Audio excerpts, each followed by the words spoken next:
Welcome to the Falmouth Chamber of Commerce.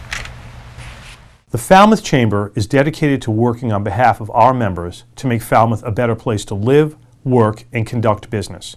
We are committed to developing the economic, cultural, educational, and civic interests of our community and welcome the support from all organizations to achieve our combined goals.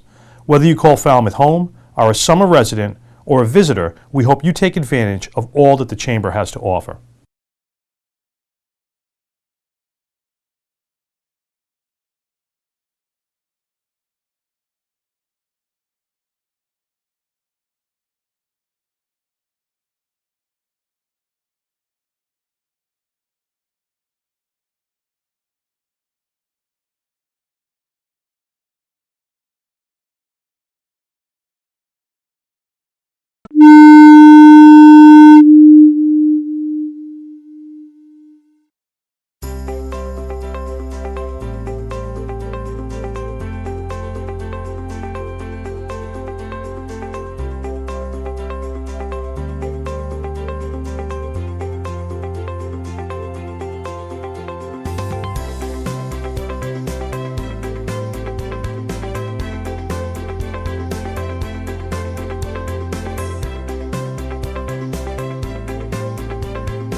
Welcome to the Falmouth Chamber of Commerce. The Falmouth Chamber is dedicated to working on behalf of our members to make Falmouth a better place to live, work, and conduct business. We are committed to developing the economic, cultural, educational, and civic interests of our community and welcome the support from all organizations to achieve our combined goals.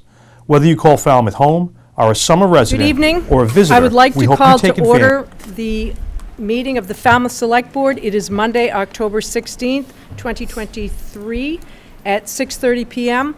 I would ask that everyone please silence your cell phones, and if anyone is making an audio or video recording of this public meeting, that you notify me as the chair. Okay. Thank you. Please join me for the Pledge of Allegiance. I pledge allegiance to the flag of the United States of America and to the republic for which it stands, one nation, under God, indivisible, with liberty and justice for all. Thank you. Okay, I'd like to move on with any recognitions. Mr. Brown? Madam Chair, I'd like to recognize the passing of our town employee, Parks Department Supervisor Richard Plescia last week, or was it the week before? His service was last week. Chair Taylor and I attended his wake, and it was certainly well attended. He was a 74-year-old man, but by all accounts still going strong, and I guess his passing came as quite a surprise. So it's a very sad turn of events. Many people might remember Mr. Plescia as the former owner of Driftwood Cleaners, or co-owner. He had a career there and then took another career with the DPW, and I guess he was there 20 years or more. And Mr. McConerty, and if you'd like to share any comments about Mr. Plescia as your co-worker.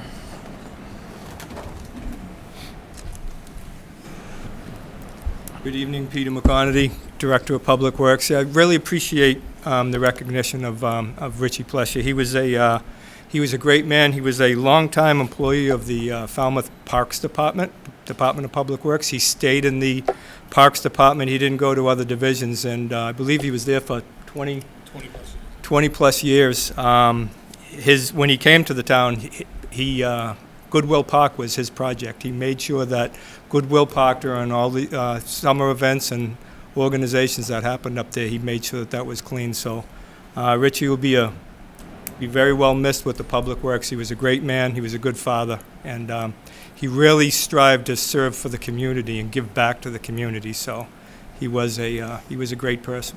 Yeah. Thank you. Thank you, sir. Thank you. Yeah, I didn't know Mr. Plescia personally other than to say hello in passing, but I know a lot of people who did know him, and he was certainly very well liked and very well respected.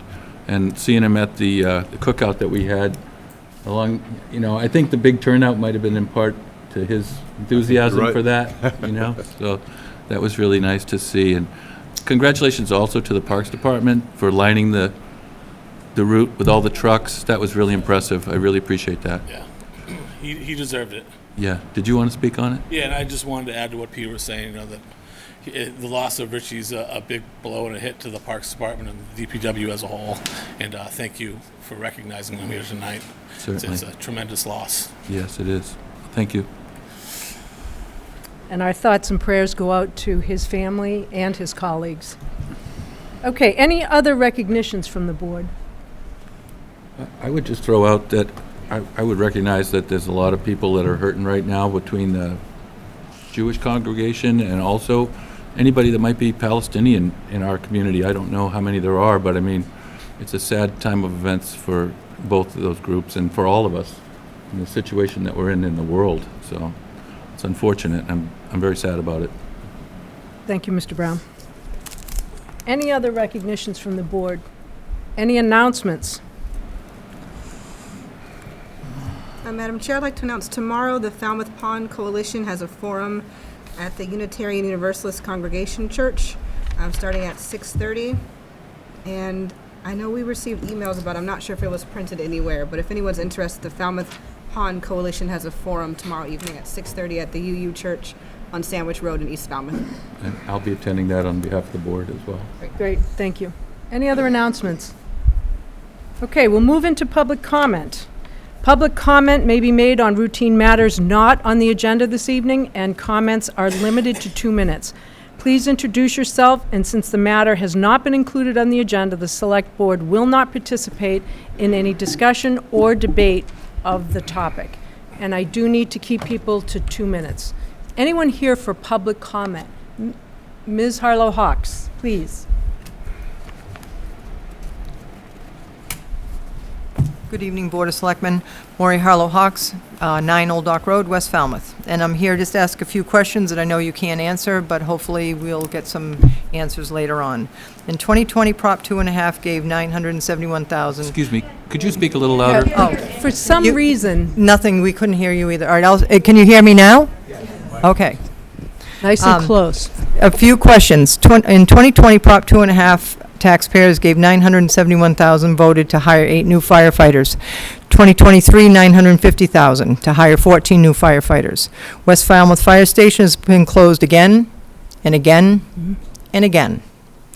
Could this board or Mr. Renshaw please have a sit-down with Chief Smith to get some answers? How many hires have we got to date? When will we have the 22 that have been funded? Are we hiring EMTs or paramedics or both? And the taxpayers deserve to know what has happened with Prop 2.5 funding, and the big question is why we are still closing stations. Thank you. Thank you. I saw another hand for public comment. Yes, sir. And then I'll get to you.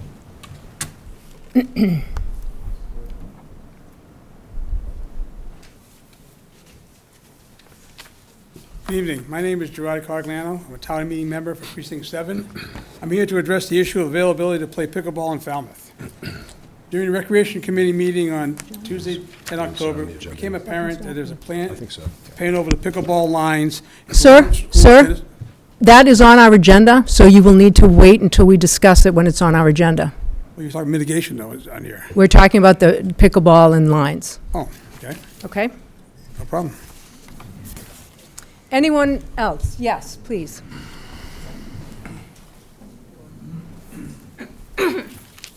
Sarah Marola, Falmouth Heights. I'm a research assistant at the Marine Biological Laboratory in Woods Hole. Sarah, closer to the mic. Closer. Just, thank you. This work? Yes, please. So Sarah Marola, Falmouth Heights.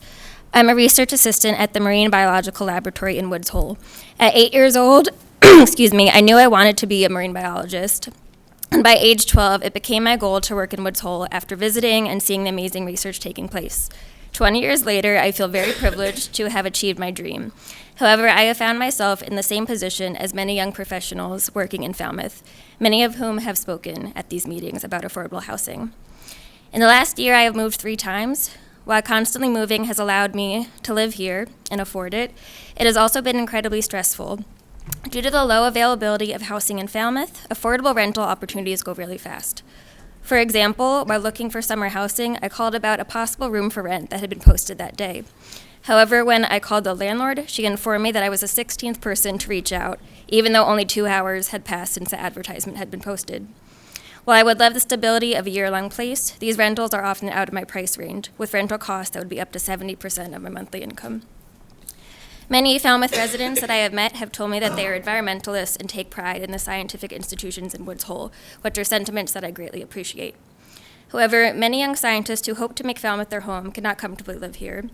It is terrible to see my colleagues being kicked out of their rentals before their lease ends, living out of their cars until they could find a place, and leaving their jobs because they cannot afford to live here. These problems are not limited to scientists, as they also apply to professionals that are critical for Falmouth, including nurses and emergency responders. With this in mind, it's incredibly disheartening to hear how long affordable housing projects have been in the works here, when we need faster responses. While our faces may be new to the Select Board, as residents of Falmouth, we intend to keep using our voices to urge the town to acknowledge the housing crisis and prioritize affordable housing. Thank you for your time. Thank you.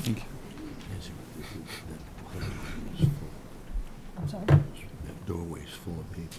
Folks, you cannot stand in the doorway. If you don't have a seat here, you're going to have to go to the overflow room because we cannot have people standing in the hallway or in that doorway. No, it's only in the seats. So there's a room capacity for We're- fire safety. Right. And when we can't overreach. Okay, any other public comment? Okay, seeing none, we're going to move into committee interviews. And our first community interview is for Falmouth our Human Services Committee, and we have Dr. Michael Bahari here. And if you would please come to the podium. Person in the doorway.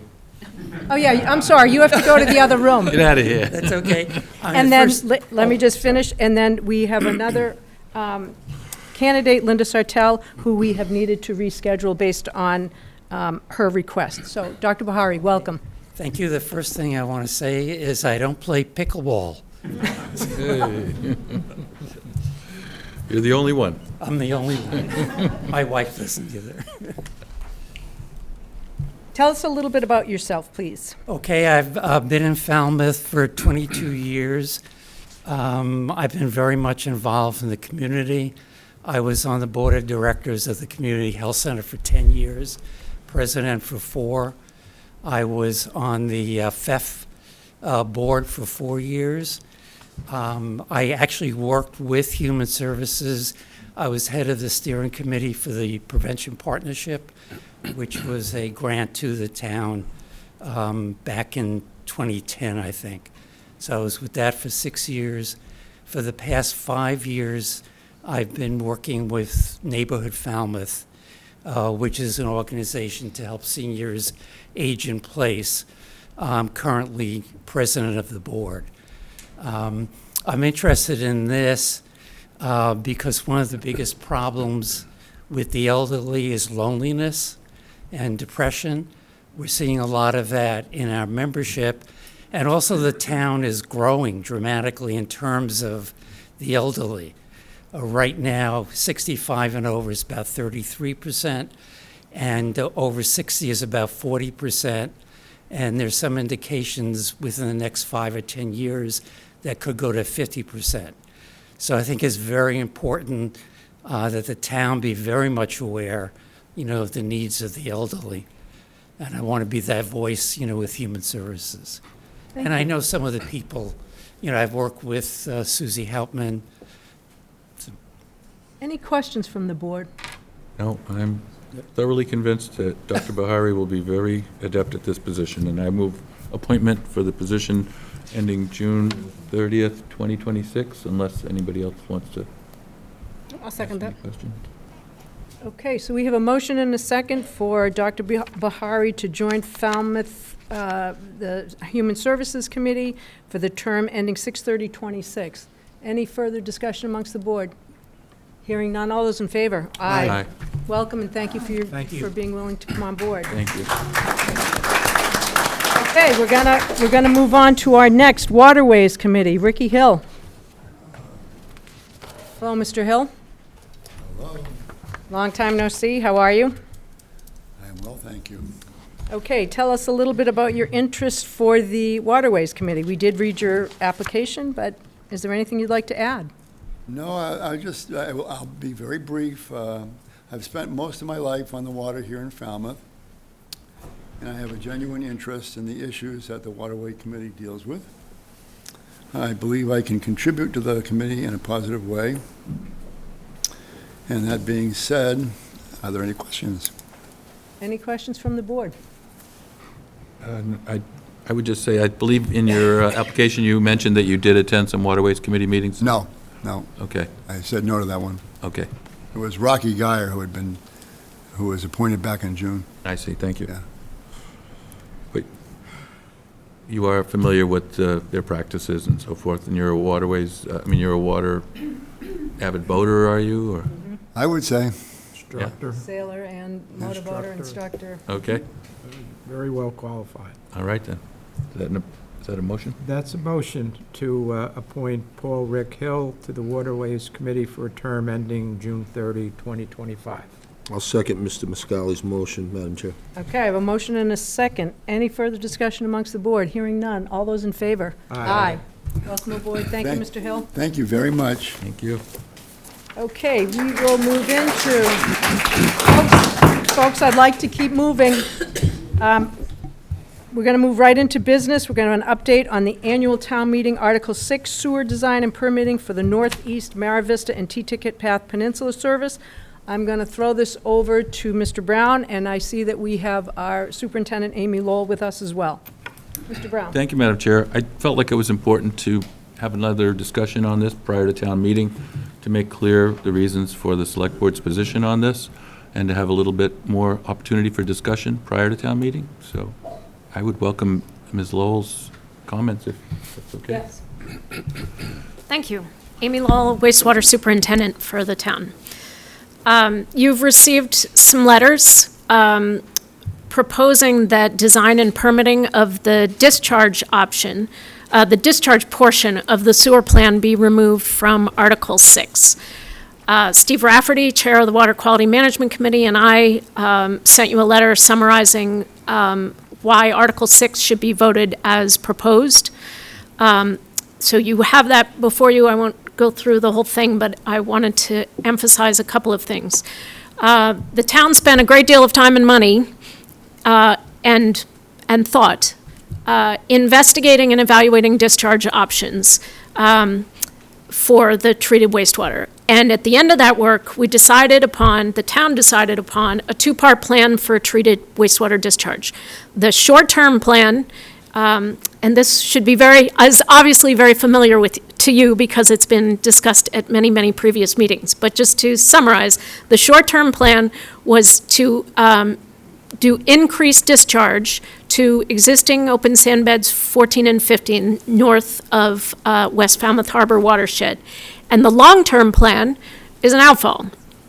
That plan went through a public review process. It was discussed at many Water Quality Management Committee meetings. It was discussed at many Select Board meetings. Water Quality Management Committee and the Select Board voted to send the targeted watershed management plan for Great Pond to the state with that discharge plan in it. And the state approved that plan in January of this year.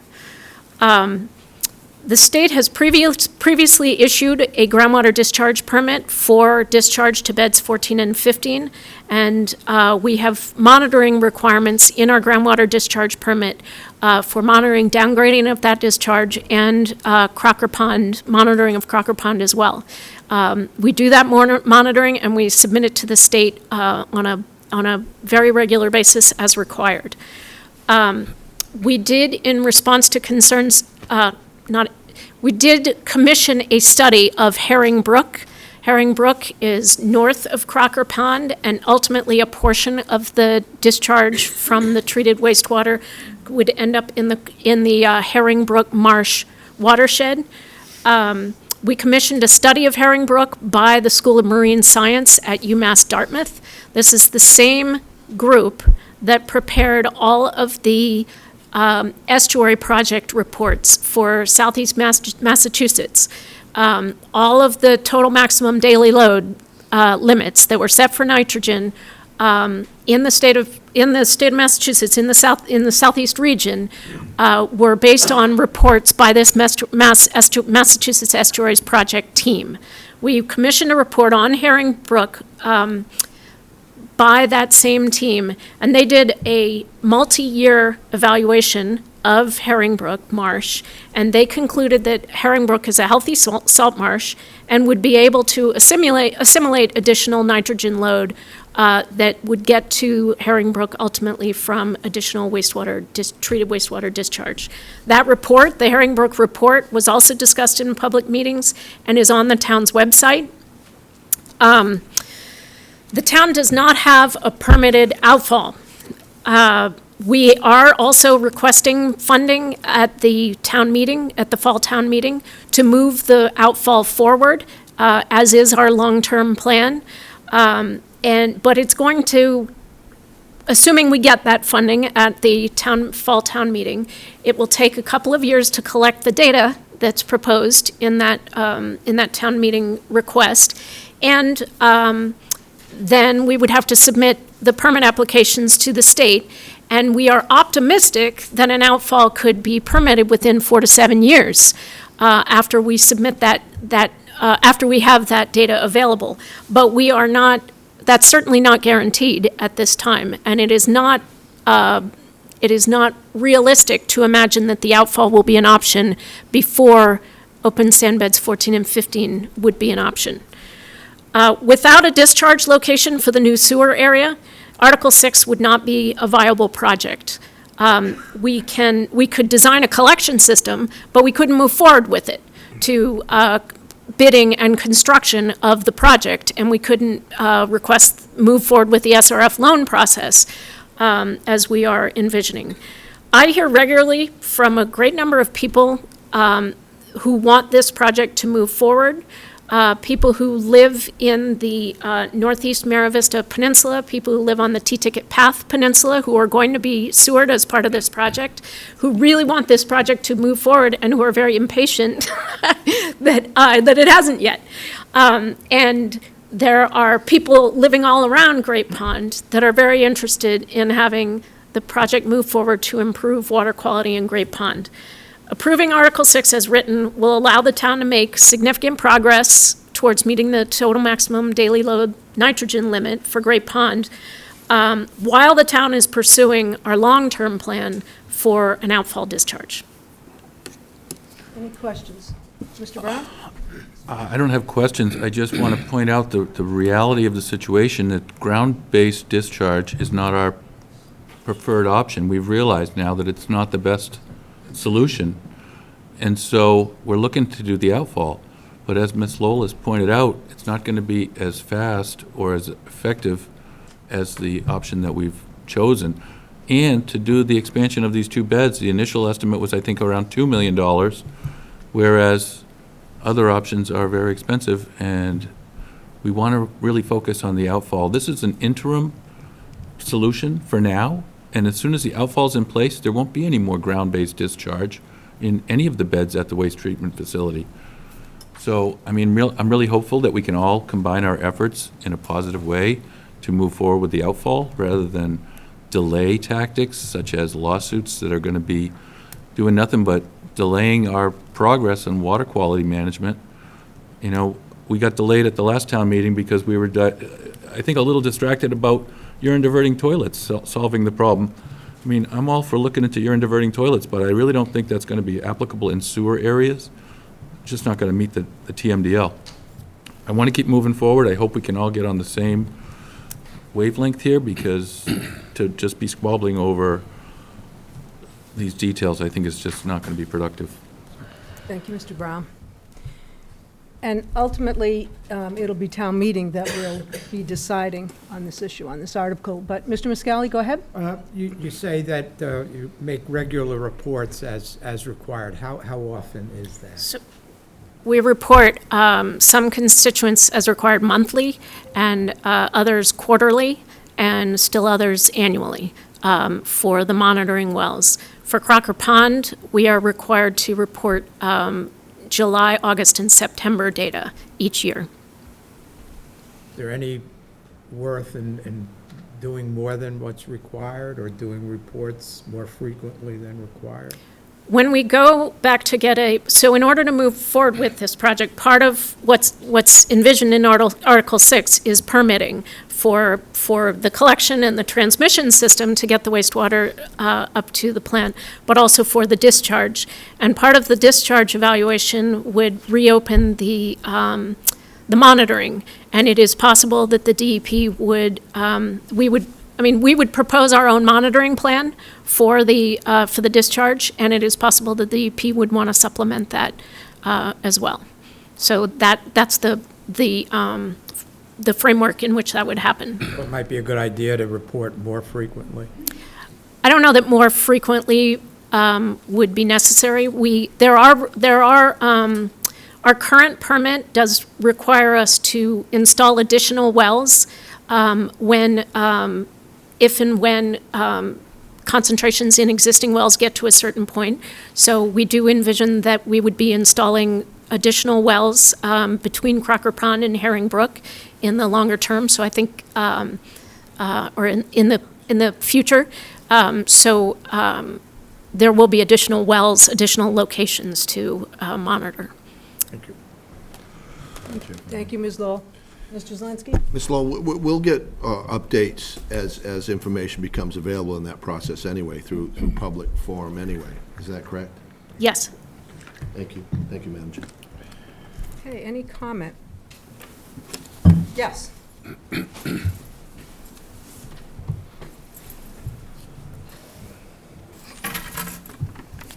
Hi, I'm Katie Taylor. I'm the Executive Director, I don't know if you can hear me, of Salt Pond Areas Bird Sanctuaries, where Crocker Pond resides.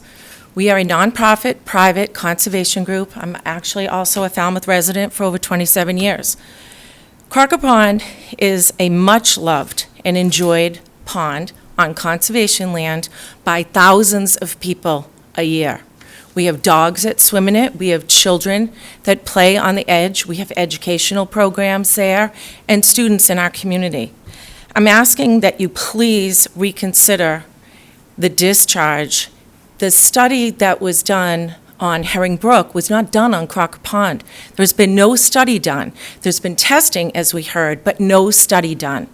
It is a pristine treasure of this town, Asborn Farmers and other properties that Salt Pond owns, and we are stewards of. I just don't understand. The science tells us that phosphorus and nitrogen are causing algae outbreaks in freshwater ponds in this region. We know this. So why would the town purposely do that to Crocker Pond? These aren't stall tactics. These are smart decisions. Wasting money to pollute another area of town makes absolutely no sound financial sense. This would likely force us to live with negative impacts for generations, like we had to in West Falmouth Harbor. To be specific, one member of the Water Quality Management Committee came up to me at the last meeting that I attended after they talked, and he said there'll be no impact to Crocker Pond for 20 years. Well, that's not being a good steward of these properties. Salt Pond wants these properties and our pond to be there in 20 years for next generations. It's bad stewardship. And I ask you to please reconsider. There has to be another solution other than putting this discharge of wastewater into sites 14 and 15. And it has not been studied. We don't know if the water in Crocker Pond, we believe there is a freshwater spring in there that is going out to Massachusetts Creek that goes into West Falmouth Harbor. So please reconsider this before we pollute other estuaries. Thank you. Thank you. Anything else? Folks, let's hold it. Go ahead, sir. Good evening. Jim Gray. I'm the president of the West Falmouth Village Association. And I'd like to thank you for the opportunity to speak to you on this subject. First point I wanted to make was that the West Falmouth Village residents are 100% supportive of the wastewater collection and soaring of the Mara Vista Peninsula and the T-Ticket Path Peninsula. That's the right thing to do for the environment for their area. We understand the sewer extension that we're beginning is a very, very large project. It's going to go on for many, many years. And I think we need to be thinking about this in the context of the duration of this project. As we look at Article 6, we see both environmental and economic concerns from the West Falmouth Village perspective. The town and Buzzards Bay Coalition each paid for an expert to do a study, which we just heard about, and they each came up with different conclusions. Which one's right? And so, since we don't know who's right, I think that we should back away for a minute and dig down deep and figure out what the right answer is as to the environmental risks that exist. We also, from a macro perspective, believe that if we don't believe the town should spend tax dollars to develop land-based sites to the town's wastewater, until the town's superintendent and the Water Quality Management Committee conclude that it's likely or it's not likely that we will be able to have an ocean outflow, we should wait until that decision's been made before we make any decisions relative to any land-based sites. I think we should consider the investment in the context of the larger investments that are necessary. $2 million at the end of the day is not an earth-shattering amount of money in the context of the town's budget, but when you start considering the waste that comes if you decommission those sites and the timing of how it integrates with the other activities that need to be made, it could become a wasteful situation that we should be recognizing now. And so on behalf of the residents of West Falmouth, I'd like to ask you to carefully consider the negative health risks of our habitats, our residences, the potential risk to Old Silver Beach, swimming, as Katie talked about Crocker Pond, and we really don't know, based on the conflicting results of the two scientists, as to whether the Herring Brook would be harmed or not harmed. And so there are a lot of unanswered questions here. We're not in a position of supporting Article 6 based on all the uncertainties. Thank you. So thank you. Okay, there's no vote taken here tonight. It will move, and it will be town meeting that will decide this article. Yes, sir. Did you want to speak? Go ahead. And this is going to be the last comment that I'm going to take. We're going to move on. Good evening. Matt Hanley from 710 Thomas Landers Road. I've spoke a couple times here in front of this board and multiple times in front of the wastewater committee in objection to this discharge of beds 14 and 15. And you just sent us an email today. I just sent you an email today. You know, I don't want to be one of those abutters that just says no, no, no. I also, in my plan, gave a path forward that would satisfy the opposition. You know, there's a lot of information I don't believe the Board of Selectmen or town meeting is aware of the minefield that this town is going to have to go through once if this passes town meeting. There's not going to be any work done for 4 years until this gets solved in the courts. And there's new discovery, opening this new discharge permit, going back for a new discharge permit, is going to allow new information to be submitted to the courts that wasn't available sooner. So the likelihood of discharge at beds 14 and 15 is very minimal. If it does pass, it's going to be 4 to 6 years. That's how long the discharge permit was held up with the last expansion of 14 to 15. And that was with just the Buzzards Bay Coalition objecting. We now have objections from the West Falmouth Village Association, Buzzards Bay Coalition, from my family, from, and that's just the top of the list. So it's not going to be just one person across the desk that's going to want to come to some kind of happy compromise. This is not going to pass. Okay. And I want to share some information that the town should be aware of. So I've read the settlement agreement for the discharge permit. In the settlement agreement, the town of Falmouth agreed to pay for a nitrogen offset program. So in addition to sewering, we, as a town of Falmouth, are going to have to pay for the nitrogen that's impacting Herring Brook. So that means we're going to be paying for septic systems in North Falmouth when East Falmouth is paying to hook into the system. Now, there's a pathway forward. We can go to the Augusta parcel. We have to dig a trench past the Augusta parcel anyways to do this force main for this new sewer expansion. In that same trench, we can put a discharge pipe to the Augusta parcel. Now, that Augusta parcel is halfway to Falmouth Heights for the discharge site for the outfall pipe. That's going to cut our cost. We're already running a pipe halfway there. So why should we pay for multiple pipes in multiple parts of the town and impact in multiple watersheds? Let's put the nitrogen back in the watershed we're taking out of and stop the impact on West Falmouth, North Falmouth, and Old Silver Beach.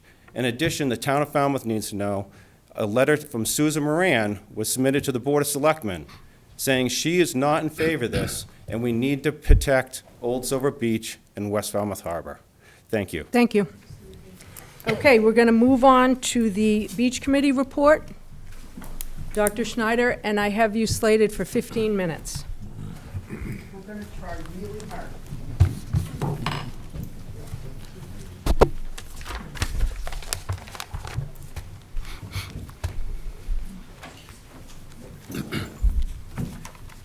Dr. Schneider, if I could ask you to pull the microphone down, ma'am, just so that they're having some problems in the back hearing. Is that because I'm so short? I was going to say, would you like something to stand on? I'm trying to get the, We prefer to say vertically challenged. is there somebody that can, we had this, I need the oh, I know, I think I remember it.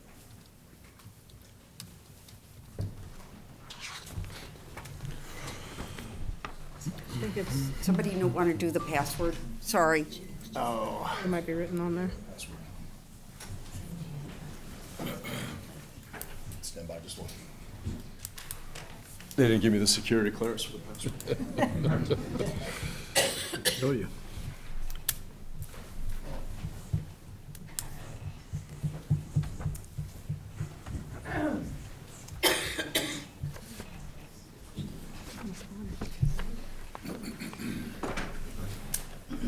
Peter usually knows. Oh, maybe Mike just got it.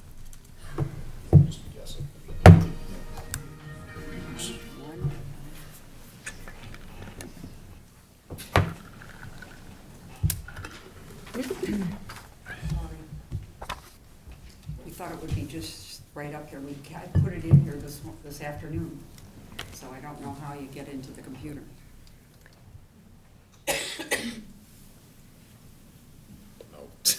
I hate that when that happens. So,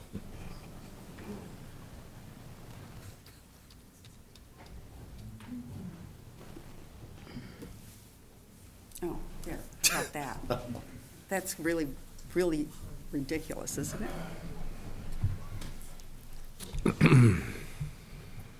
it's all easy until you're on TV. Okay. So, we are here today. You have a copy in front of you of the, I'm going to hope I can just advance this along. No, I can't. I'll do it this way. Okay, so I'm not going to go over these because they're really just, I would. They're just all the members of the committee, but we do have 7 fantastic, hardworking, committed people who have been working on this all year. And if I can figure out how to do this. There we go. There we go. Okay, and so what we want to talk about is that we've had a great year. As you know, we've had a really positive outcome with your support. We absolutely were able to operate a full staff this year. The superintendent and assistant superintendent, along with a lot of beach staff members and the committee, all worked really hard with the salary increases and the bonus program that you were able to support, and we were able to get a full bunch of people working on the beaches this year, teaching lessons, guarding, and making sure everything ran smoothly. Encouraged the town manager to create a beach facility working group so we could have the mobility needs of the 3 beach buildings, and that's underway. There's a good meeting going on to find out what we need to do because of these buildings being in, one of them especially in harm's way down at Surf Drive. And you'll hear more about that. We've had organized a multi-department summit where we put a lot of department staff members together and some excellent speakers, and we talked about what we need to do to expand our management plan. You all have the management plan. It's from 2008. We definitely have ways to improve upon that, and we worked with a professional grant writer to determine possible projects that would fit the coastal zone management beach sustainability grants that are now available. We would really like to proceed with that. We have one idea in mind that should be able to give us a 3-year plan with money to support the plan to help the entire length of Surf Drive all the way to the bicycle path. We also had a collaborative effort with the DPW, Neubauer Architects, and Miller Starbuck Construction. We had 4 newly designed inclusive, safe parking attendant huts. 2 of them are quite large. They're in Surf Drive and up at Old Silver. And then we have a smaller version, which we hope to do more of at all the other beaches going forward. Those were a hit. They look much better, and they also let people sit in them much more safely and more comfortably. We improved inclusivity at most of the beaches with additional Moby mats. We had additional accessible comfort stations, picnic tables, beach-friendly wheelchairs, and we even were lending our wheelchairs when needed over to the Seacrest when they had somebody that needed to get down to the beach. We partnered with the water stewards and the CPC to position and get in place these water stations at most of the beaches. That is going to mean that lifeguards don't have to haul gallons of water to work. That's fabulous, and we're so excited about it. And those will be turned off, I think, in the next few weeks for the winter, but they should give us months of water being facilitated at these beaches. We implemented our mission statement, and thank you for supporting us on that. And we expanded our social media monitoring and assisted by providing photos to the superintendent and assistant superintendent. And I'd like now to have Trish Herlihy speak a little bit about staff. Just use that down. Oh, okay. You didn't tell me electronics would be involved. Good evening. I'm Tricia Herlihy. I am the newest beach committee member, and I can't tell you how much I've learned already in a short time from this group of dedicated, creative, hardworking, committed beach committee members. And I want to tell you that I only have good news for you. So they came up with a lot of recommendations for you last year about how do we properly staff our beaches, how do we recruit good, solid workers, whether they're lifeguards or parking lot attendants. They asked you for an increase in pay, and guess what? Money talks. And we were one of the few towns on the Cape that had full staffing at our beaches. So we'd like to ask and recommend this year that we again give a 3% increase so we can keep our staff. Our lifeguards are very young, but they're very enthusiastic, and they had a really, really good year. The end of the year party, I could just feel the excitement. They were really bonded to each other, and that's a really great thing. So when they come back next year, we want to keep them, and we don't want to have to go hunting for guards. Having all those guards meant swimming lessons after a long absence were available on our beaches. And I can tell you from the time 100 years ago when I was a swim instructor for the beach committee that those kids in your swimming lessons become your little peers. You are their mentor. and they go the next year into the higher swimming lesson class, and then, guess what? They go into the junior life saving, and then they become our next lifeguards. So the cycle is great, but the swimming lessons are the biggest piece of that whole recruitment. So you're recruiting in-house and you get to know them. So we'd like to thank you for supporting our recommendations from last year, and we hope that you will, we recommend a 3% increase in the salaries for this year, and also the bonuses. So we recommended bonuses for lifeguards who stayed late into the season when they're tempted to leave early by college programs or athletic commitments, and even in high school. So when there's money on the line, we got more lifeguards to stay. Trish, could you just address the board as you're speaking? Okay, sorry. Because you're presenting to us, so we need to. So they, and then the parking lot attendants as well. Bonuses for them to stay later in the season and to stay for the evening shifts. So the good news is we found enough people, enough people, turning my back here, enough people in this town of all different age groups who want to do the different jobs for the beach committee. So let's pay them well next year. Let's have that 3% increase. And we're recruiting already for next year for our parking lot attendants who might want to do these evening shifts and the shoulder season, because we still can bring in a lot of money because we have beautiful weather in the fall. And this year we had beautiful weather in the spring. So if we can get people to work those shoulder season, just collecting money at the parking lots, that's more revenue for the town. So we thank you for following through last year, and we hope you'll do the same this year. Just one quick question. I see here also you have parking attendants who are willing to be CPR and first aid certified? Yes. Thank you. And this year was the first year that we offered that, and a lot of them were very willing to do that. I just wanted to call that out. Thank you.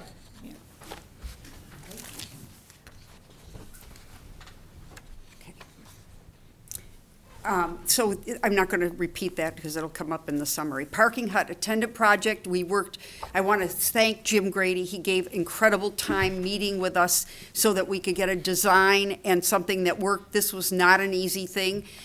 We made some structural changes to make them easier to move as we went along in the process, and Miller Starbuck and their professional builders actually saw the problem with them being a little rocky when they were moving and knew how to fix that. So these have been really a work in progress, and I hope that they'll be at all the beaches by next summer.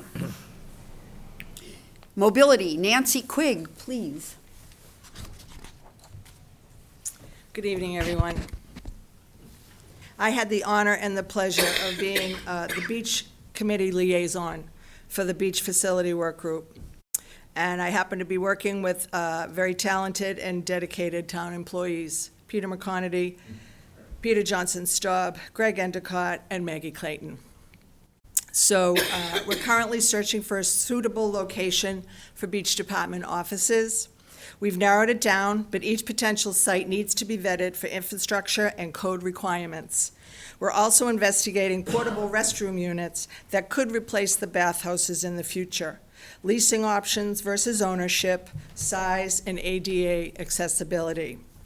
There is a capital request in the amount of $50,000 at November town meeting for consulting work to assist with evaluating the feasibility of these options.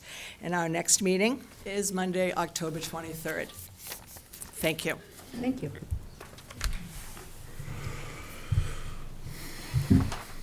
This is just to show you how lovely Surf Drive bathhouse looks with all the gorgeous flower boxes and so on, but on close investigation, if you go down there after a storm, you can see what we see on the far right, where it gets totally engulfed in the beach and absolutely has pools of water all around it. So that's been an issue. We know it's a reality that we have to face, and we're looking at options. Heather Burke will talk a little bit about improvement on our communication.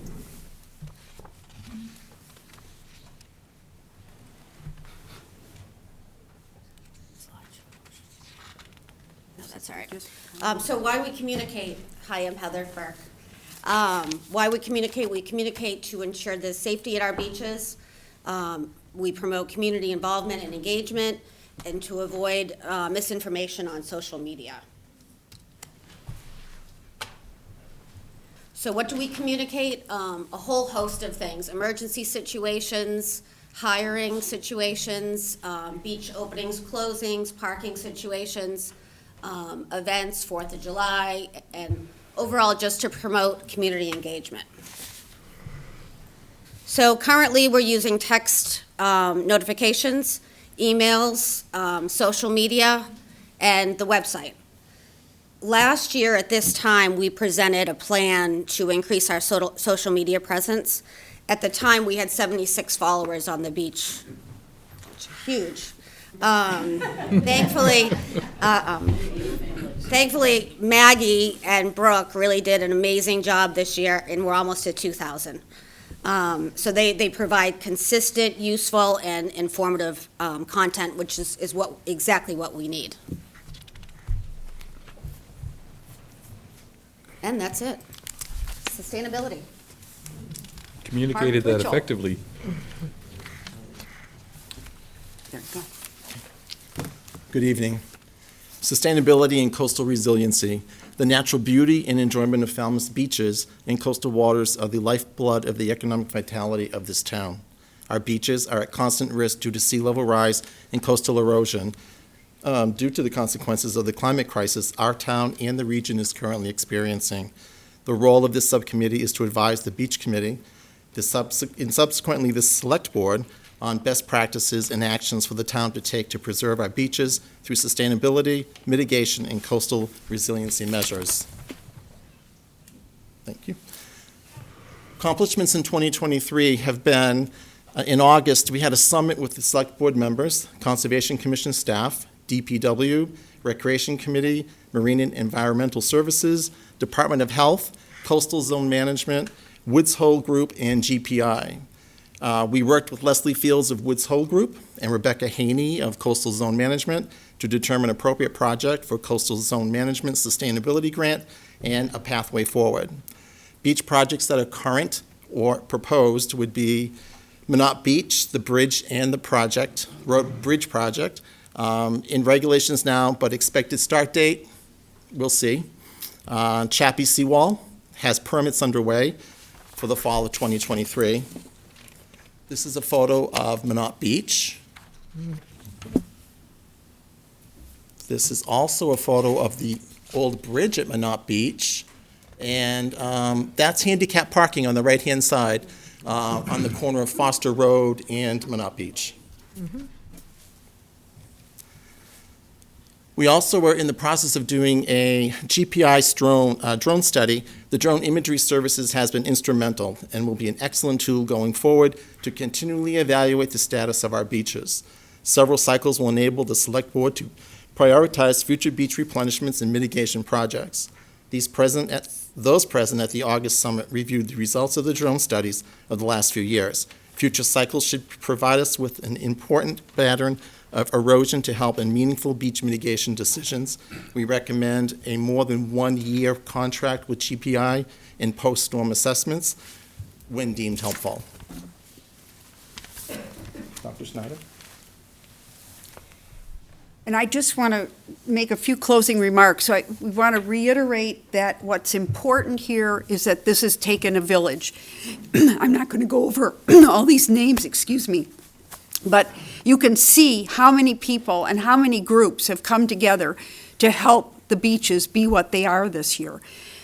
We can't thank any of them enough. It's been incredible to pull all this together. And Maggie and Brooke have done a wonderful job at working with all these different groups. This is what we want you to take away, and that is the 3% salary increase, bonuses to continue the CPR training to expand. We think that that's a real key to having our parking attendants be an extra set of hands to help in an emergency and to be the people that can help when we don't have guards on the beach. The shoulder season, which we'd love to see us get money coming into the beaches and into the town at the beginning of the season when we don't have guards really yet and parking attendants, and expand a little bit into September and maybe even hire a separate group for that time that would be willing to come to work starting in the middle of August and work for a month and get them on board early. This is all things that we've been talking about that could work. We hope you will support us with this idea of having adult swim lessons next year. We're working really hard on having a separate person who would teach those. That's anytime you have people wanting to learn to swim, a seaside community should have that. And the other thing we want is we know you're in the process of supporting Coastal Resiliency Director. We also hope you will support us as we ask to go forward with this grant application. We would really like to see the grant that we gave you in your packet go forward. It's a wonderful 3-year part of helping the whole area all the way along Surf Drive, and it would help us then have the Minot project and the Surf Drive project. That would be 2 huge South Shore facing beaches that would get the help they need, and we do it the right way by learning what to do. So I hope that that's a helpful report. And Thank you very much. Well done. Very nice. Thank you. Very well done. Okay, we'll move on to the Edward Marks Building Committee report. Is it hot? Whoops. She left. Turn the fan back. Left her presentation. Oh, yeah, fair enough. Yes. That's not going to do it. Welcome. I am just watching Michael get. Oh, he's just changing the temperature in the room. So we're gonna make it cooler, I hope. Okay. And I have slated you for 15 minutes. Yes. Okay? I don't think I need longer. I'm a laggard, so you're getting hard copy. That's okay. I actually prefer a hard coffee sometimes. Thank you. Thank you.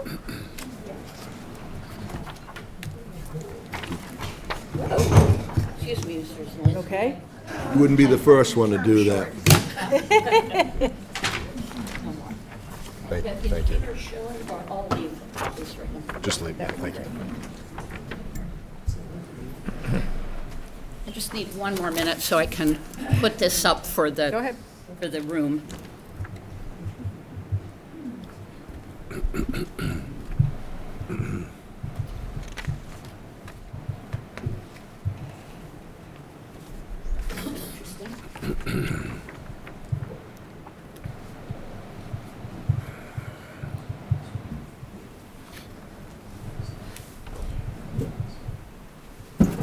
I have no idea what directory the previous was in.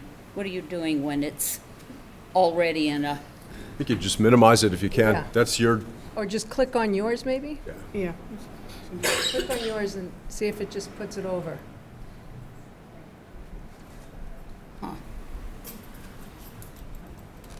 I don't have any. Double-click on your Yeah, presentation. double-click on yours and see if it just... I don't have any response on. Yeah, oh. No. See it right here. There you go. Okay, good. Perfect. Good. Thank you, You're Ashley. Okay.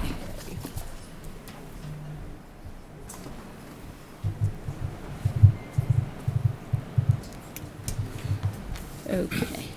So, I can start now. Go ahead. I'm going to leave this for your viewing pleasure. I'm Barbara Wand. I'm the chair of the Edward Marks Advisory Committee. And I bring this sepia-colored photo to every presentation, first of all, because we always have new people who are seeing things for the first time. And it's a reminder, hopefully to the Select Board, that we are working hard on the restoration and long-term viability of one of the oldest buildings in town. So I want to emphasize that. The original building that you're looking at, which is on Main, if anybody here is new to Falmouth, dates back to 1769 with an L on the back from the early 1800s. So it's a considerable building. And the other reason that this photograph is important is that it helps us as a committee to base our decisions and the advice that we then give out to the select board, et cetera, a grounding in a specific era. So this is not, obviously, a 1769 photo. It's 1888. And we have interesting personal way of validating that. There's a little girl in the photo, and she stepped forward as an adult and explained that she was the child in the photo so we could actually do the year match. So this gives us a feeling for what it looked like then, and that way we can say the reason we're recommending this kind of restoration on the exterior is we can point back to this. We don't have any other pictorial thing that is vastly different from that. To humanize it, the story, and for those of you not familiar with the building, Spritzel, which is our local Falmouth history magazine, did a full issue on the poorhouse. And I brought along tonight for each of you a copy of that issue. It makes great bedtime reading. Okay. Now, there was a cast of thousands here for the beach committee. So on my right is Mike Duffany from Mike Duffany Contractors, Christian Valley, president of the Valley Group, Tom Renshaw, who's done more on the building than any other human in town. He's a specialist in a historic building renovation restoration. Next to him is Ed Haddad, chair of the Historical Commission, and I'm counting Christian twice because he's the vice chair of the Historical Commission as well. And lastly, besides myself, is Jean-Pierre Vieux, who has terrific business experience on project management and fiscal management. So it's, I think, a really excellent team that came together. We're so lucky. Okay, so I didn't move this forward, excuse me. Are you using the down key? Yeah. So one thing, I offer this by way of education with a small e. It's extremely important for the select board to understand why we've been in business as a committee for 4.5 years so far with no particular end in sight, because it relates to the funding cycles. Because the building is municipally owned, we have only 3 legal sources of money to request.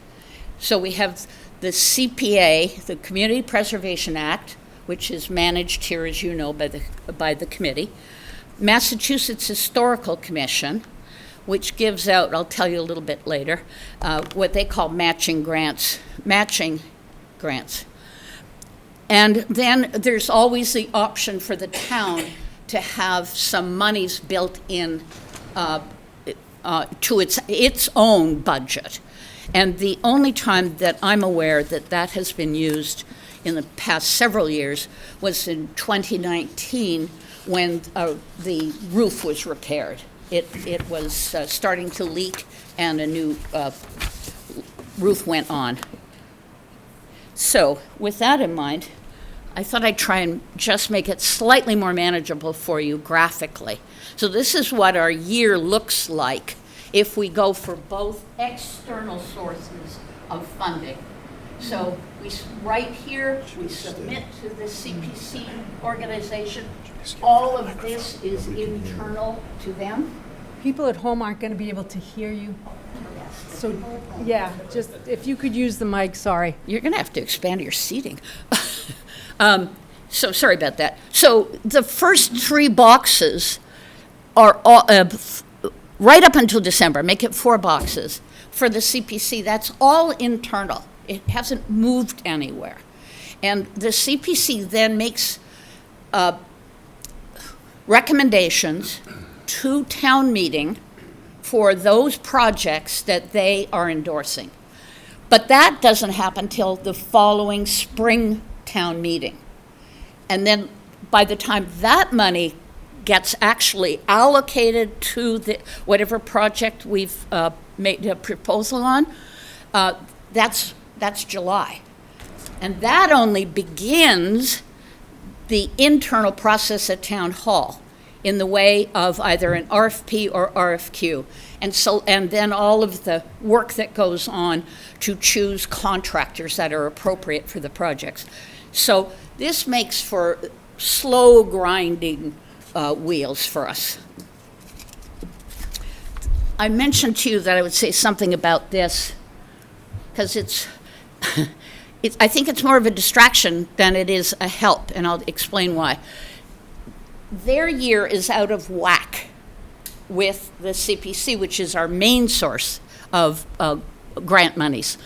So by the time they award their, in June, they say, oh, we'll give you, and right now the maximum is $50,000. So that's why when I said matching funds, it's not matching penny, dollar to dollar. It's we'll put up some money. And what they do, this is important to understand, they're not giving us additional money. What they do is they wait till the end of the project. You have proof points that you must go through. They have milestone markers you must go through, and when the project is finished, and they give you only 1 year for the submission, then they say, okay, here's the, let's say, $50,000 we promised, and it comes back to the CPC so that the CPC is dipping into its funds less to give us the money that we asked for.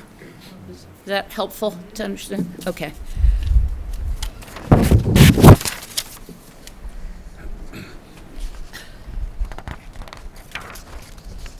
All right, so something, I don't have to remind you what it was like during COVID, and 2022 was very disruptive for Town Hall.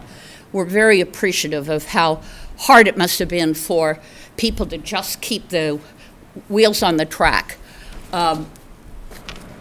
During that time, however, late last year, I believe I need to give credit to Peter Johnson Staub.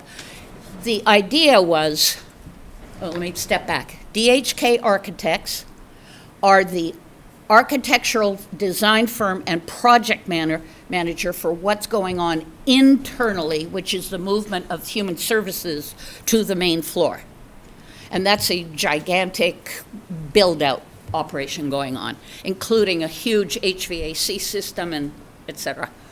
All that has to be handled respectfully, because not only is it an historic building, but Massachusetts Historical Commission has what's called a preservation restriction on the interior as well as the exterior.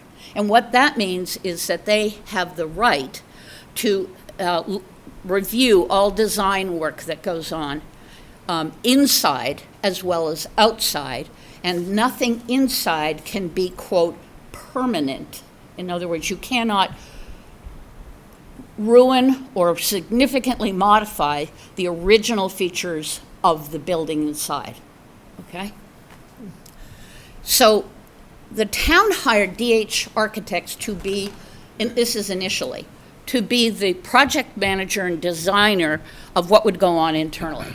And then what happened, of course, is the advisory committee money starts to show up for phase 1, which was strictly tactical and very focused on public safety issues. And it was like, wait a second, we don't want another architect design firm involved.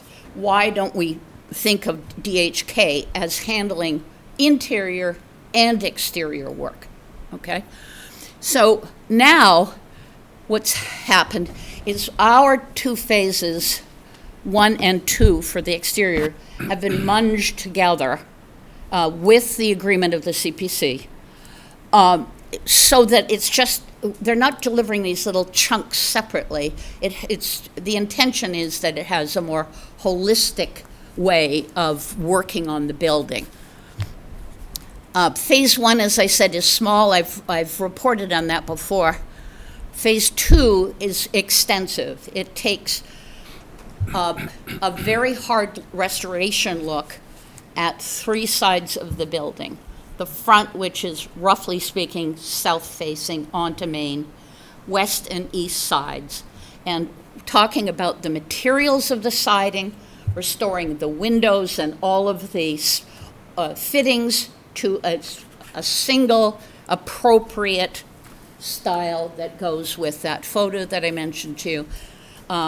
Everything on the 3 sides will get done at once, because once you have all that scaffolding up, it's, again, in the name of efficiency, you do as much as you possibly can.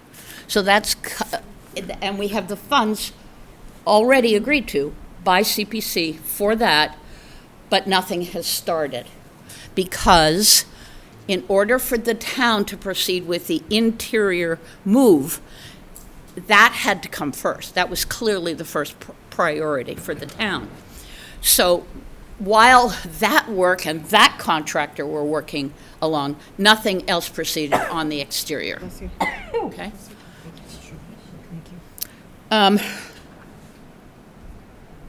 So here's some interesting little things.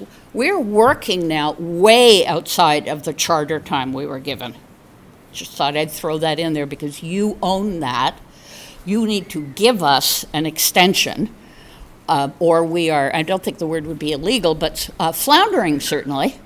So the last time I believe that it got extended was the end of 2021. And again, because of COVID and other things, I think the last thing the select board was concerned about was extending the period in which an ad hoc advisory group was working.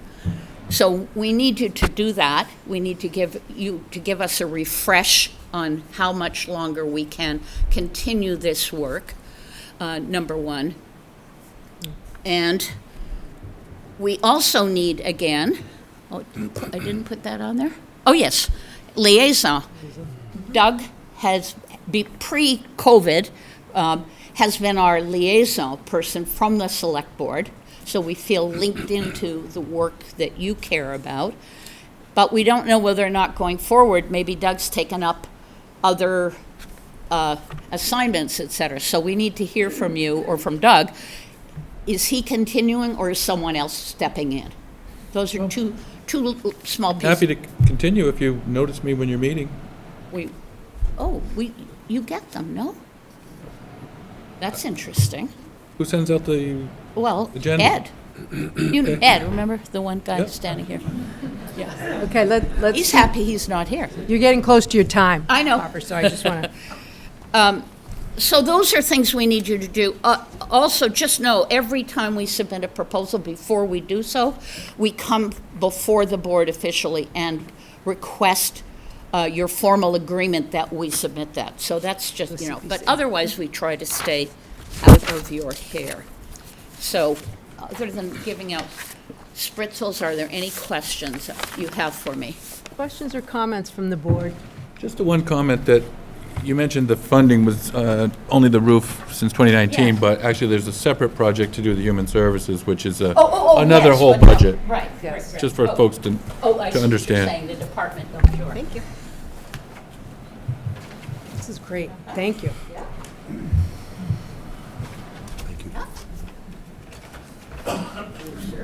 Any comments or questions? Any other comments or questions from the board? No, happy to see it continuing. When do we need to do this extension? I think we'll put that on an agenda item because it will need a vote. So I took note of that as well. Thank you. Thank you very much. Thank you. Thank you. Thank you. Okay, we're going to move on to the report from Joint Base Cape Cod Joint Oversight Group, and you are also slated for 15 minutes. Yeah, but I have to. They may go a bit over. You just need a... It's annoying because they're on it. Just take that. Yeah. Oh, Peter.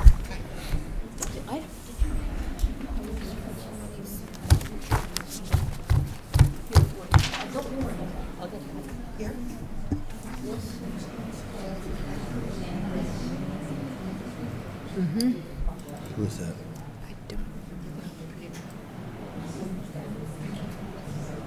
David Vieira isn't here.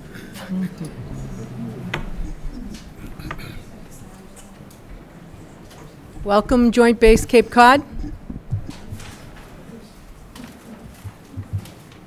You're on our agenda for 15 minutes. I'll try to be... No, through the presentation, I didn't see any. Just an update.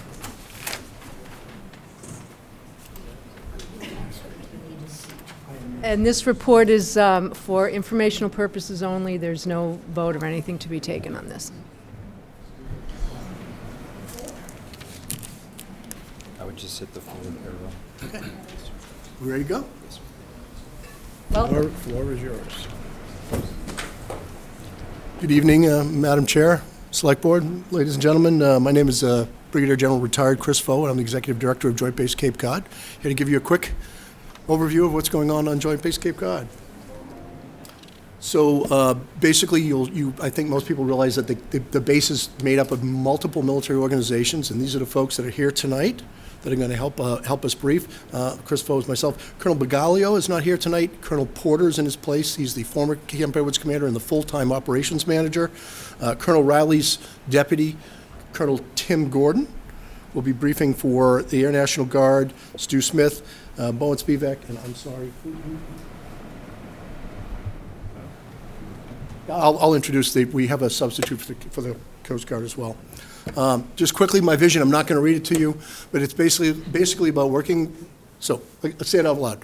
My number one priority is and always will be the men and women who work and live on Joint Base Cape Cod.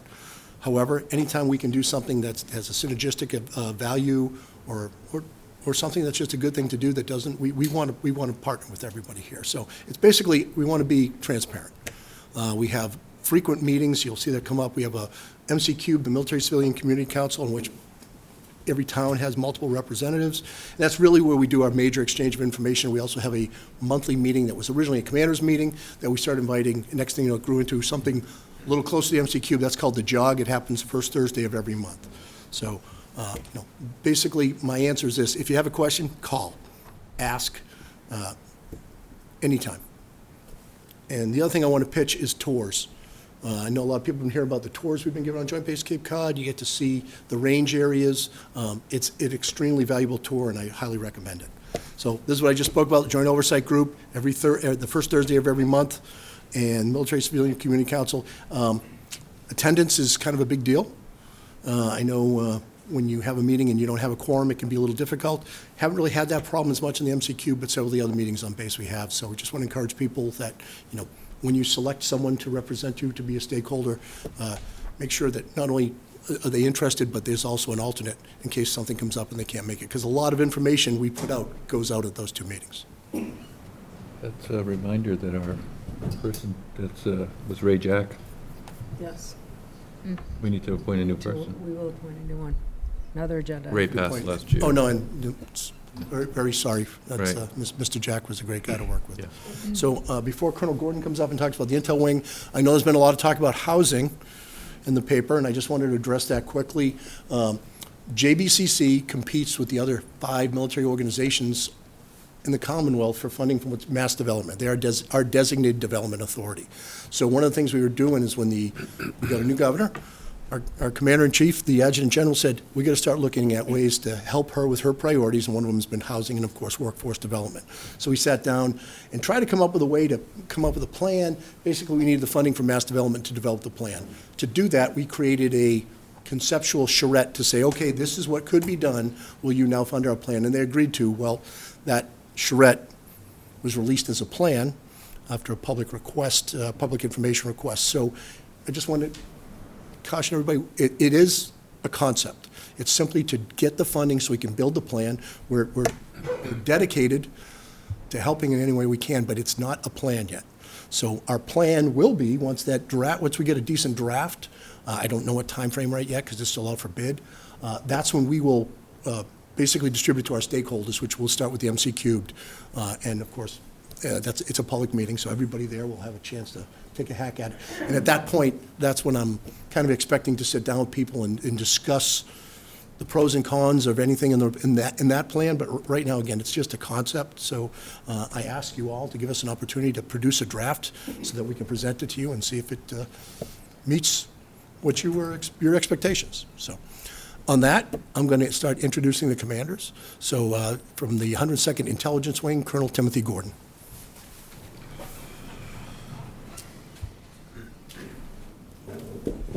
Good evening, board members. Madam Chairman, I'm Tim Gordon, Deputy Commander for the 102nd Intel Wing and a proud resident of Falmouth. And I'm here with Colonel Nikki Ivers, who is our Mission Support Group Commander that's joined me here tonight. So what I plan on doing is provide a brief overview of our wing, an update on some of our activities, and I'm going to try to play a 1-minute video. I promise, it's 1 minute and 10 seconds. So as an overview, the 102nd Intel Wing is part of the Massachusetts Air National Guard. Our primary mission is to provide precision intelligence to Air Force operations across the globe. The wing is comprised of about 1,200 members that are spread across these 5 groups that you see on the slide here. About 400 of our members are full-time. The rest of them are what we call DSG, Drill Status Guardsmen. So starting on the left side, we have our 2 intelligence groups. We have the 102 ISRG. ISR stands for Intelligence, Surveillance, and Reconnaissance. This mission is centered on providing real-time intelligence to commanders in the field relative to their area of operation, or their area of operation.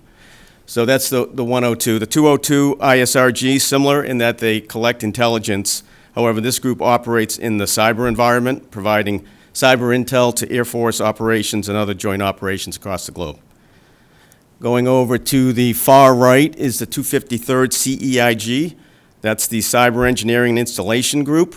This group is responsible for engineering and installation of communication lines, radar systems, GPS systems at Air Force bases at home and overseas. And in the middle is our medical group. And our medical group really has 2 missions. One is to ensure our wing members are fit to fight, right? Make sure they have their physicals, their vaccinations, their dental exams, and those types of things. The other is they have a really important domestic operations mission where they're tied to FEMA Region 1, and they support domestic emergencies requiring medical attention. So they're very busy during COVID, as we discussed, I think, last year. And annually, they support the Boston Marathon. And about a little over a year ago, they traveled to the state of Georgia and served as the lead unit providing health care services to underserved communities, dental care, vaccinations, eyeglasses, physicals. They essentially set up a medical clinic for about 2 weeks that was available to all residents at no cost to the folks that went in there. And they calculated it was probably equated to about 1.3 million in medical care. So it's great when we're able to combine, the needs of the community with our needs to train, right? And that's a perfect example of that. And then finally, the mission support group. These are the folks that keep the base open for business. They're responsible for the roads, utilities, base communications, HR-type functions, base security. Colonel Ivers leads this group and navigates them through the challenges of the day, which are usually more than one per day, right? So with that, let's see, next slide. I think if I just, okay, great. So I'm going to talk a little bit about resources. We've been, over the past 10 plus years, we've been transforming our base from an aircraft mission to an intel mission. This transformation has included extensive facility upgrades and an ongoing effort to divest property that is no longer needed for Air Force operations. As you also may be aware, we're in the process of divesting our water utilities. The Air Force last year signed an agreement to transfer ownership of the Joint Base Cape Cod water and wastewater assets to a private entity. And it was contingent upon a number of things coming together. Most notably, there was a need to have a contract in place in order for the tenants of Joint Base Cape Cod to actually procure water and wastewater services. So that contract was actually signed on September 30th, the last day of the fiscal year. And now we're starting to move forward with the implementation of the transfer. So, and then I'll finish to the right, our people. I'd like to, we're very proud of our members and the work that they do. Many of them live here in Falmouth. And as you may be aware, the past 6 months have been extremely challenging for the 102nd Intel Wing. Notwithstanding, I can assure you that our airmen are committed to serving our country, our Commonwealth. They do so with pride and professionalism, and they refuse to be defined by the actions of one. So with that, I'd like to, Paul, do you mind helping me pull up this video?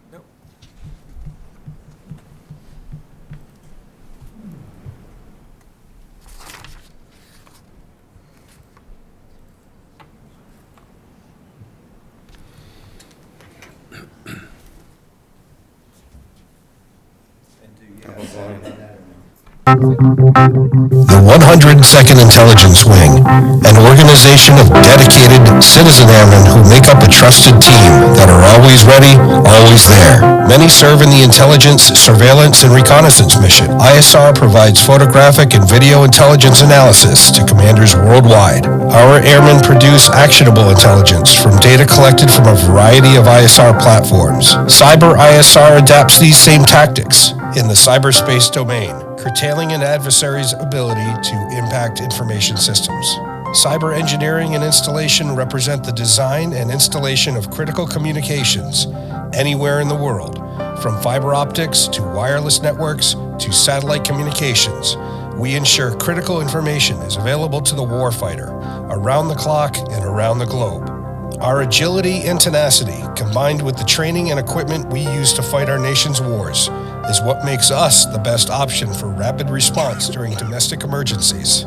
An essential partner within the Commonwealth, ready to assist our neighbors in times of need. We are fully capable, mission ready, and prepared to meet the challenges of the 21st century.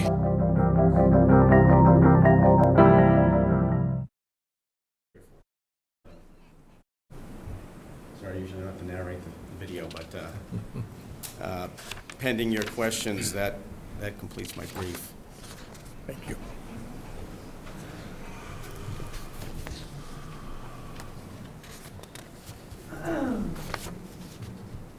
Well, hi, good evening. I'm Lieutenant Colonel Stu Smith. I'm the squadron commander for the 6th Space Warning Squadron at Cape Cod Space Force Station. Thank you for having us here this evening. To answer your first question, yes, the Space Force is real. And so I wanted to tell you a little bit about what we do up there. We're on the very northernmost part of the base, over very near the Sagamore Bridge, about 100 acres there, where we've got a very large building that is also a radar that tracks missiles and satellites. Our primary mission is missile warning, but also missile defense. And so the idea, back when the site was built, it started construction in 1976, finished construction in 1980, and it's been online ever since. And so we are there, just like in the Cold War, still very relevant today if you watch the news, there to track or detect and track any sort of submarine launched ballistic missile or any intercontinental ballistic missile that could be headed our way, and then start the reporting process to update the rest of our military and government so they can make good decisions based on that data. Fortunately, folks aren't always launching missiles our way, but we do get a lot of practice. Because of where we're situated, we do oftentimes see space launches out of Florida and sometimes even out of Wallops Flight Facility in Virginia. So our operators get a lot of practice watching those rockets going the other way. But something we're doing all the time, every second of every day, is tracking satellites and space junk. We always have 2 operators on crew at any given time. There's about 30 space operators that are part of the unit, and they are trained and certified to call in reports about those missiles and also task the radar to track those satellites and space junk. So all those Starlink satellites you hear about, we're watching those. Anything in a low Earth orbit within a couple thousand miles of the Earth, we're tracking at any given time. And so what I mentioned, we've got 30 space operators who work 24/7. We also have, we're a Space Force unit, but we also have Air Force airmen who are part of the unit too, and that comes in the form of our security forces airmen. Because of the nature of our work, that site has to be guarded and protected, and so we've got about 30 or so Air Force airmen who protect the site for us. We also have about half a dozen government civilians, kind of our continuity. When you're in an active duty unit like ours, folks are rotating in and out every 2 to 3 to 4 years, and so those government civilians of ours help with the continuity, make sure things are running smoothly. We also have a team of about 40 to 50 civilian contractors who help facilitate the running of the site, maintaining our power plant and the radar itself, technicians, all sorts of different jobs. There's just a support structure there for all the different radar sites. We're one of 6 that do this all the way around the outer extent of our continent. And so those folks also help with continuity. It's great because they aren't like us where we move every few years. They're here. Some of them have been there 10, 20, even 30 years, and they know the place like the back of their hand, and they're able to keep it running smoothly. Some of the other things of note, we also have a long-standing relationship because of the NORAD construct. We have Canadian members, Canadian military members. We have 2 of them at any given time who are just part of our unit. They're fully trained and they work and they're integrated with what we do. We also have an Air Force major who's a physician's assistant who's integrated into the Coast Guard medical clinic on the base, so we have that long-standing relationship there. And our parent organization, because when the Space Force stood up, part of that was a lot of realignment and making the organization flatter, and part of that also included our parent unit and where that was. It had been in Colorado Springs, Colorado. It's now in Buckley, Colorado. If you've ever heard of Buckley Space Force Base, that is where our parent organization sits. It's called Space Delta 4. If you're familiar with the Air Force construct, you might have heard of wings or groups. We collapsed those 2 into something called a delta. Okay. And then a bit about us. We have an operating budget for everything from utility and fuel to our civilian pay and our operations and maintenance budget. We're very reliant on the rest of the entities that you're hearing from tonight. The Coast Guard, for example, runs the housing. We have a facility that we let folks borrow for the purpose of running ceremonies. We kind of help each other out. We have a number of families and junior enlisted airmen and guardians. Guardians is what we call ourselves, just like airmen or soldiers. Guardians is what Space Force is. A number of them do live on the base. We do have, you may have seen the wind turbines. 2 of those are ours and actually do help offset our electrical bill and save the taxpayers money, which is nice. We did receive, this was several years ago now, in 2021, all the different radar sites got an upgrade that added, if you were listening earlier when I mentioned missile warning, also missile defense. That was kind of an additional mission that was added in, just a software upgrade that we received, and some hardware refreshes, but that allows our missile warning data to also simultaneously and automatically be sent to the missile defense community should they need that data to target interceptors. Okay, at this time, any questions? I have one question. Go ahead. Lieutenant Colonel Smith, what are we going to do with all the space junk, and who is going to take responsibility for it? Is there any talk about that between nations? That's a great question. There is a lot of research and development that's gone on to that. Space Force doesn't take part in a lot of that, but I've read some articles and things, NASA and other academic organizations, there's a lot of different ideas being thrown out there, from lasers to nets. There's actually been some on-orbit tests of nets and harpoons to try to gather some of the bigger pieces. So a lot of discussion going on right now as far as who's going to be responsible. I know in our government there's still discussions about, should the FAA handle a lot of the, licensing and some of the safety concerns as well. There has been talk in recent years of Office of Commerce perhaps taking that, but there hasn't been a lot of, funding put toward that question. Yeah, so it's going to take a lot of people thinking ahead. I guess one thing I'll offer is the Space Force has grown to work much more closely with the commercial industry, folks who own and operate satellites. There's actually a commercial integration cell at one of our operation centers out of Vandenberg Space Force Base, where last time I checked it was 9 companies, but I'm sure it's grown since then. SpaceX is one of them, a lot of satellite operators, and they have kind of a shared awareness, a shared understanding of all those orbits, all the satellites and space debris. We track that. We share that data. The Space Force, the military shares that data globally with everybody. And so we share it even quicker with our partners, and they can share data with us. So if someone needs to scoot out of the way, for example, they can do that, and they can get those notifications.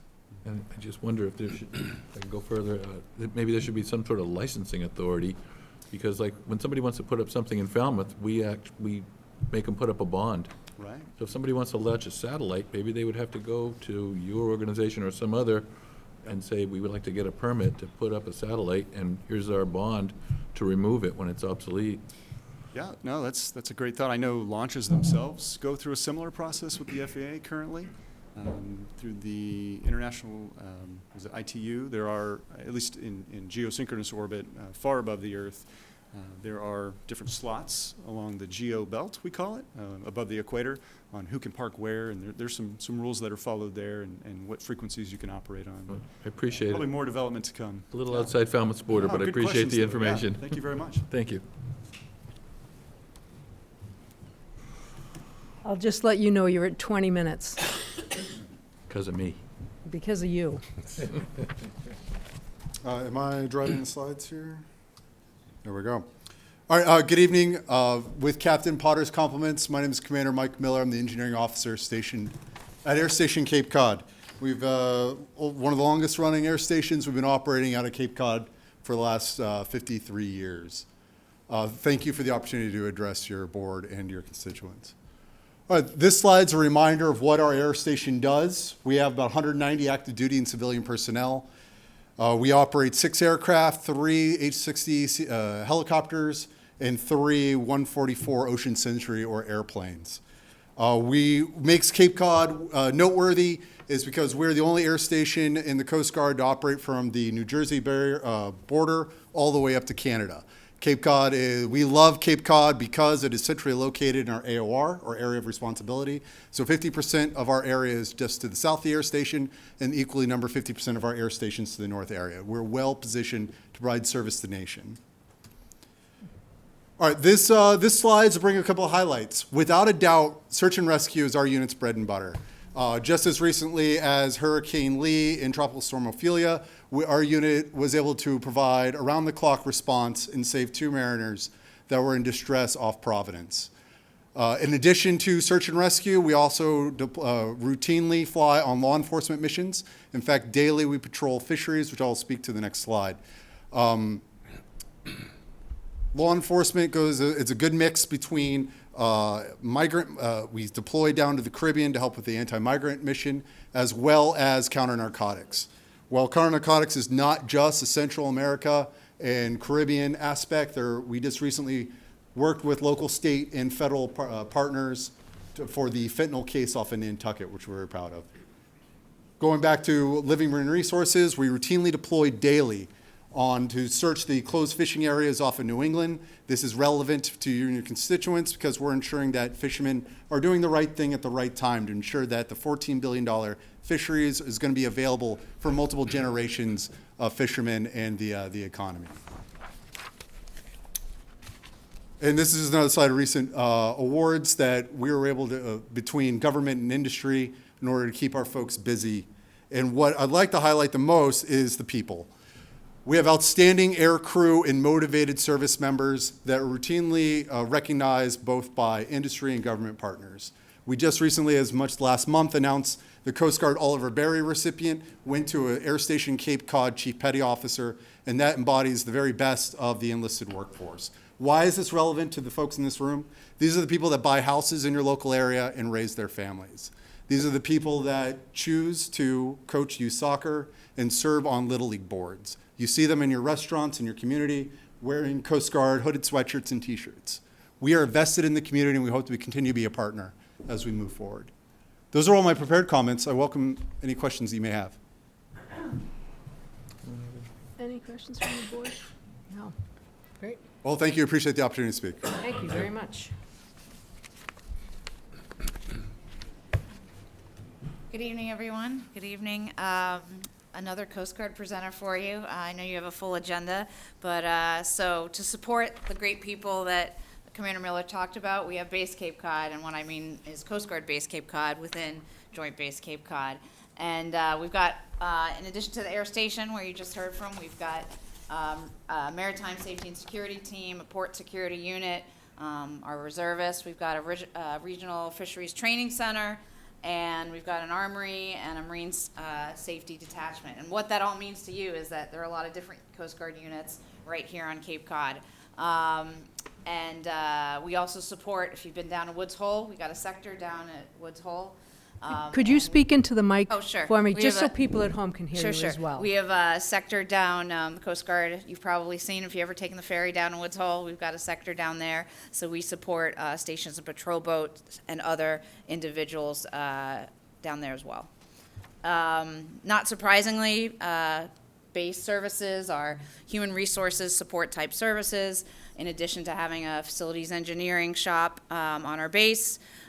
We've got health, safety, and work life. We've got a clinic on board, and we appreciate the partnerships with all our local fire departments and all our local, federal, state law enforcement partners. But we have personnel services as well. So anybody in the community, if you're retired, retired military member or dependent, we have a ID card office. Also we've got a golf course, so for morale, wellness, and recreation. We've got a bowling alley, and so there are some folks that live on our base in addition to living on the community. And there's some base housing, and so there's some a Coast Guard exchange and other services that I've already mentioned to make sure our folks have what they need to have good lives in the community. And that is all the base Coast Guard slides. So, depending on your questions. No questions? Thank you. All right, Very thank good. you. And you're at 25 minutes. Okay, I'll be quick and succinct, hopefully.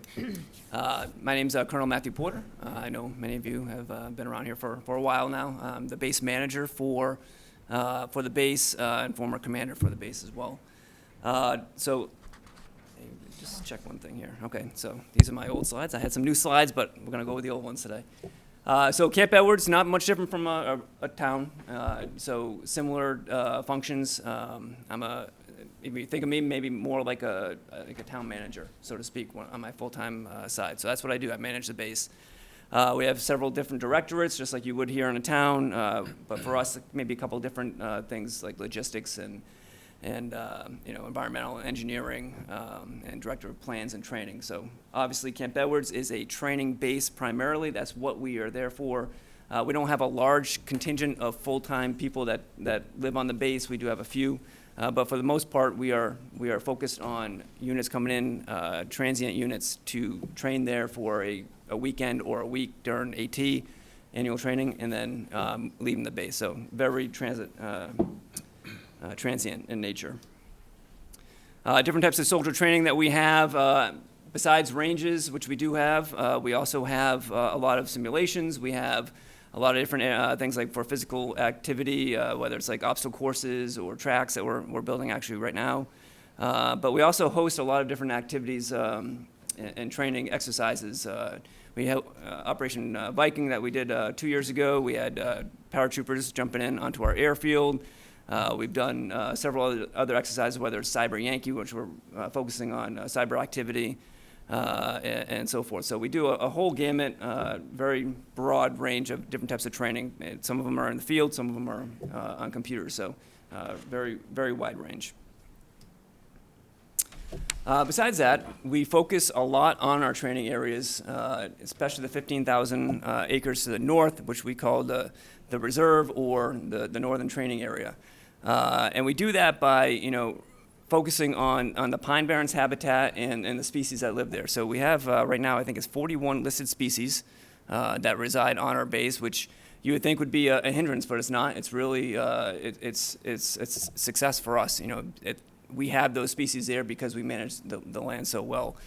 Jake McCumber is our natural resource director, does a great job, has about a team of 7, and he focuses on whether it's really just retaining that pine barren habitat that we have and protecting those species. And he does it by several different ways. He does a lot of habitat rehabilitation, whether it's going in there and doing some mechanical clearing to, maybe clear out and open up an area of woods and make it grassland, or maybe thinning out some area so it's not so choked off, and does a remarkable job to create that mosaic of habitat that if you travel on the base and you take some of our tours, you'll notice a really spectacular. It looks more like a park in those areas than it does a training area. Oh, I'm missing a slide at the end. One last thing just to talk about, because I know this is something that comes up oftentimes and is requested, to talk about some of the projects that we have on base going on, some things that we have planned right now, some things that we have planned for the future. Obviously, one which everybody's heard about, I'm sure. If you haven't, then that'd be very remarkable, is the multi-purpose machine gun range. That's still ongoing and some planning. We're still waiting to get the final report from the EPA. For the sole source aquifer review. That's still in process, and we'll see where that leads us. But certainly not something that is hasn't been built. We haven't put a shovel on the ground for that, but it's something that is still on our plans. Other ranges that we are interested in building would be a rehabilitation of a squad infantry battle course. That's something that already exists, just needs to be modernized. New targets put in, and then it has to go through the EMC process for approval. We also would like to widen our qualification course for our rifle. We call it Sierra range, but it's a pop-up rifle range. That's another type of range that we'd like to do a little bit of work on. That would be an addition, 6 lanes on top of the 10 that we already have. Outside of that, we're building a track and field on the base, which is something new that's actually happening right now. So if you go on base and go down Connery Ave, you'll see turtle fences, protecting the job site, protecting the turtles from going onto the site, and we're doing some excavation there now. We have a project going on in one of our barracks where we're doing an interior gut and rehab, as well as an exterior, new windows and doors, really trying to get after a more efficient barracks. We have 8 of them that are fairly large and require a lot of upkeep and a lot of modernization in order to improve that facility. And those are the major projects that we have ongoing right now. Outside of that, if you have any questions. Any questions or comments from the board? No, appreciate the update. All right, appreciate it. Thanks. And thank you for your service. Thank you. Thank you. Okay, we will move on to discuss recommended pickleball noise complaint mitigation best practices. And Mr. Renshaw, I'll kick that over to you. Thank you, Madam Chair. I want to have a discussion with the board tonight regarding best practices and the use of data to make more informed decisions going forward concerning the location of pickleball facilities as a means to mitigate noise complaints from neighboring abutting residences. This isn't something you all don't already know, but I want to say it out loud. The popularity of the sport of pickleball has risen significantly over the past several years. As you all also probably know, it's played with a hard paddle and a hard plastic ball, typically either on a dedicated court or on a converted tennis court with the overlay of the pickleball court lines. Madam Chair and Select Board, due to the increasing demand for additional court space, many communities, including Falmouth, have began converting tennis courts by painting the regulation pickleball lines onto the existing tennis courts, thereby creating a multi-purpose court and could be used for both tennis and pickleball. Unfortunately, oftentimes in an effort to add these additional court spaces as quickly as possible due to the significant increase in demand for the sport and popularity, a lot of communities did not take into account the potential for noise complaints from abutting and nearby residences that have been constructed prior to the use of the courts for pickleball. There's now a significant body of research data, and you can Google it. Most of it is online. I've also got hard copies in my office. Research data and studies that suggest that in order to mitigate or minimize these noise complaints from existing residential areas, which may eventually lead to litigation, it's important for local governments to ensure that the following best practices, and it's a short list of best practices, be implemented in the design and the construction of pickleball courts. The first of 3 is in planning for the construction of new court space or the modification of existing tennis courts into pickleball courts. In an effort to mitigate noise complaints and potential litigation, it's a best practice to site courts no closer than 400 linear feet from an existing residential structure. And as you note in your packets, and you can see from the aerial diagrams that are included in your packets, we may need to adjust ultimately these distances where a body of water lies between the courts and the residences, because as you all know, water travels further over water masses. Because more sound propagates in the direction of the play rather than to the sides of the pickleball courts, courts should be designed and positioned going forward so that the line of sight, or the line of the net, I should say, runs through the most noise-sensitive areas. And lastly, to avoid expensive post-construction conversion, sound mitigation measures like sound walls, which can be effective, or fencing, which is typically on level ground walls. They typically must be about 8 feet tall to block the line of sight to the paddles during play. It's a best practice to engage the services of an acoustic consultant or a sound engineer into those design plans. And as you all know, we're currently doing a sound study, or we'll shortly be doing a sound study with regards to the courts at Trotting Park. So that is an important element that, again, these best practices in the body of research indicates that you need to do that up front in order to minimize and mitigate complaints in the future. Madam Chair and Select Board, as your town manager, I believe it's my duty to provide the Select Board with the information that it requires to make the most informed decisions, including the above-mentioned best practices concerning the construction or conversion of pickleball courts in Falmouth. I also feel that as town manager, it's my responsibility to limit the town's exposure to current or future litigation. And unfortunately, throughout the country, the decisions that have been made with regards to how and where pickleball courts are being constructed has become litigious over the past several years. It's the town manager's recommendation, as reflected in the capital improvement article, which, as you all know, is listed in Article 3, scheduled to be presented and discussed and debated and ultimately voted and decided upon at the November 13th town meeting. It's my recommendation to remove the existing pickleball court lines on the tennis courts at both Lawrence School, whereas you all know there is some current ongoing litigation, as well as at Swift Park, in order to mitigate noise complaints from residents as well within 400 feet of the pickleball courts. And the last comment I wanted to make, and again, you have aerial photographs as part of your packet, is that with respect to Lawrence School, as you can see the line of sight, the aerial linear feet from the nearest residence to the court line at Lawrence School is about 79 feet. And again, 400 feet is that best practice where you want to make sure that you're keeping the separation between the courts and the nearest resident. And the Swift Park example, the nearest residential structure is about 125 feet from the nearest court. Again, discussion purposes only. No, I'm not requesting any formal decision. That's going to be done at November 13th town meeting. And with that, I'll stop and answer any questions you may have. Any questions from the board? I got a question about the timeline on the repainting of the Swift Park. The reason I ask is I'd like to find out what the timeline is on the new courts that we're going to have at Trotting Park, the potential timeline. I know it's impossible to get it completely accurate, and wonder if there might be maybe a little bit of a delay in this painting until that's a little closer to being online. And I don't expect you to be able to answer that now, but food for thought as we go forward. And that'll be, thank you, and Madam Chair and Select Board Member Brown, that is going to be one of the kind of future decision points and discussion points that we have when we have more accurate information in regards to the timeline for the courts at Trotting Park.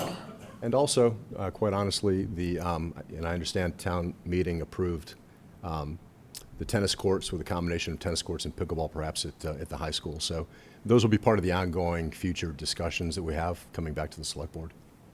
And if I could, Madam Chair, just to let the public know, we do have actually a letter and a petition from tennis players who are very concerned about the repainting of the courts at the high school as well. Yes.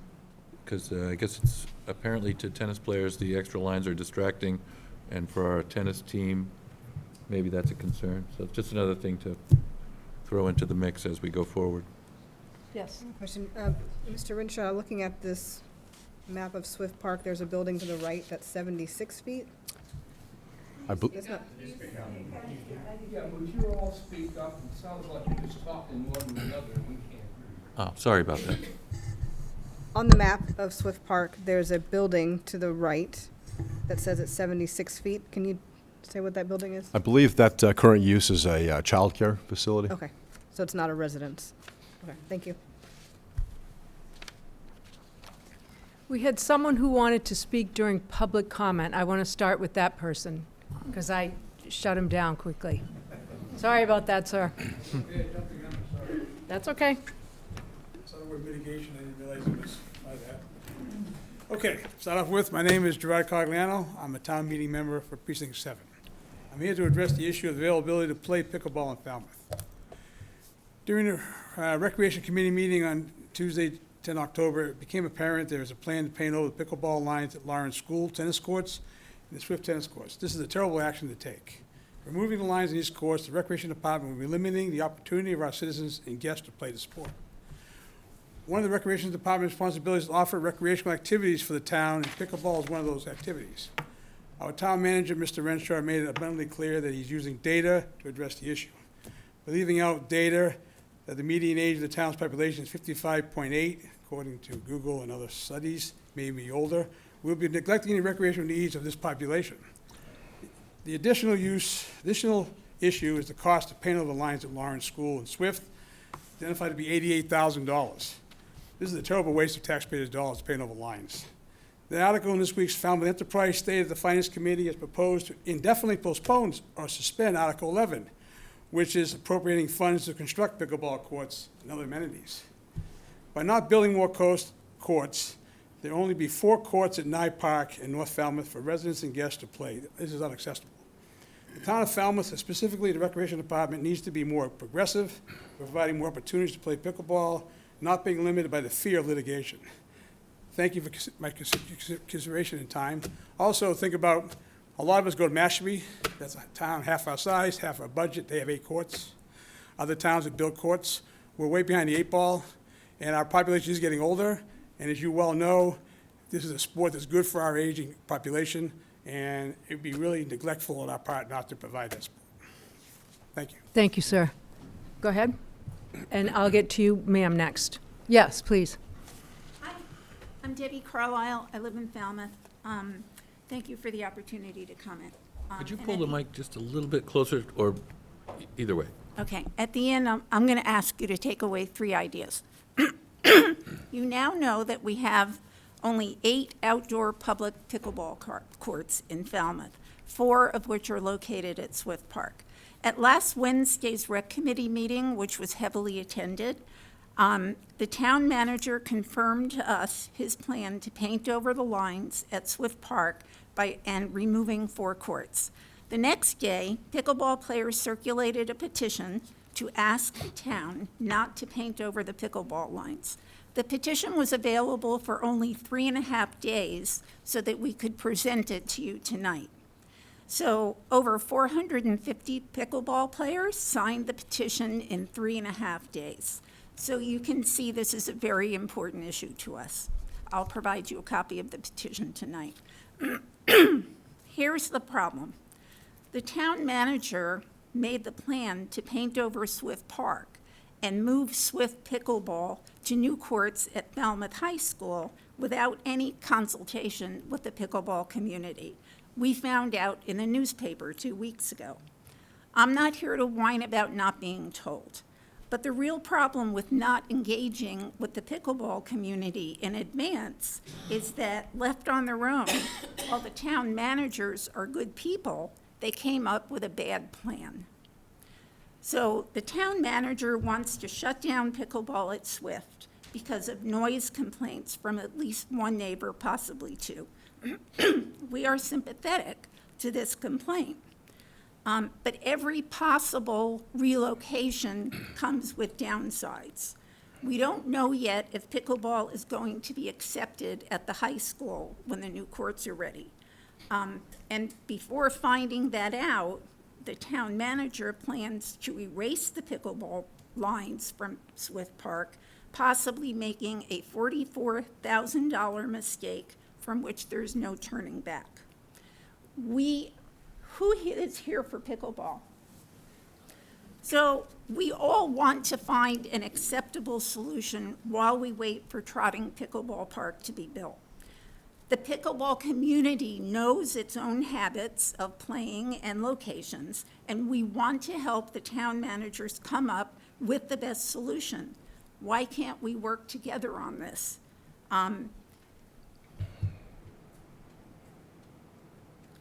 We already know, because of the petition, so over 450 pickleball players have already told you this is a bad idea. Hopefully, by the next outdoor season next spring, the town manager, with the input of the pickleball community, will have more information about whether there's any viable alternative to Swift Park or not. If there is a good alternative, he can always request funds to paint Swift at the April town meeting. So I end with a plea for you, Select Board, to do 3 things. First, please recommend to the town meeting members not to provide funding for painting over Swift Park.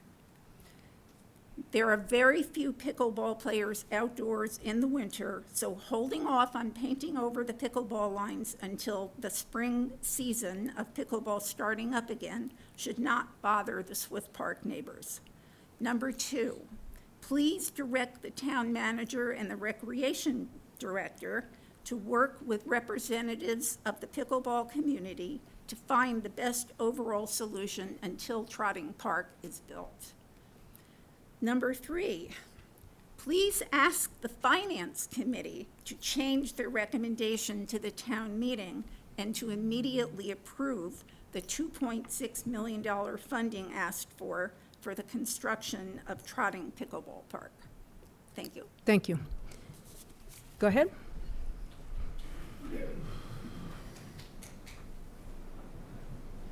Evening. I'm Linda Pogue in West Falmouth. At last week's committee meeting, town manager told us about the noise complaints, and he was asked how many of those complaints are there. And he said he didn't have a count, but he thought there were multiple. Multiple, probably more than a couple, less than many. And talking about data, I want to add this data point that has already been mentioned, but I want to be very specific. Team Reach is the app that us pickleball players use for calendars, for notices. It's like a bulletin board. 750 members are on that app. Even if all of them aren't active, it's probably more than 400. It's a lot, and it's growing. You take 750 people who want to play and stretch that over 4 courts if you take away Swift. That math doesn't work. I would like that data to be included in the calculation on best practices and data that's going to drive this decision. I also want to add that there are many of us who play all year, winter as well. I encourage and ask you, please, until there are more courts available, do not erase Swift Park and take away from us the very few that we have. Thank you. I have a question. Go ahead. May I ask you a question? Yes. Out of the numbers that you're telling us, the 750 and the 350 with the petition, how many of those are Falmouth residents? Are they all Falmouth residents? Team Reach, I think they're all Falmouth residents. Fair enough. Yes. Thank you. Thank you. Hold on. You cannot speak unless you're up at the podium, okay? And you need to be recognized. Anyone else? Yes.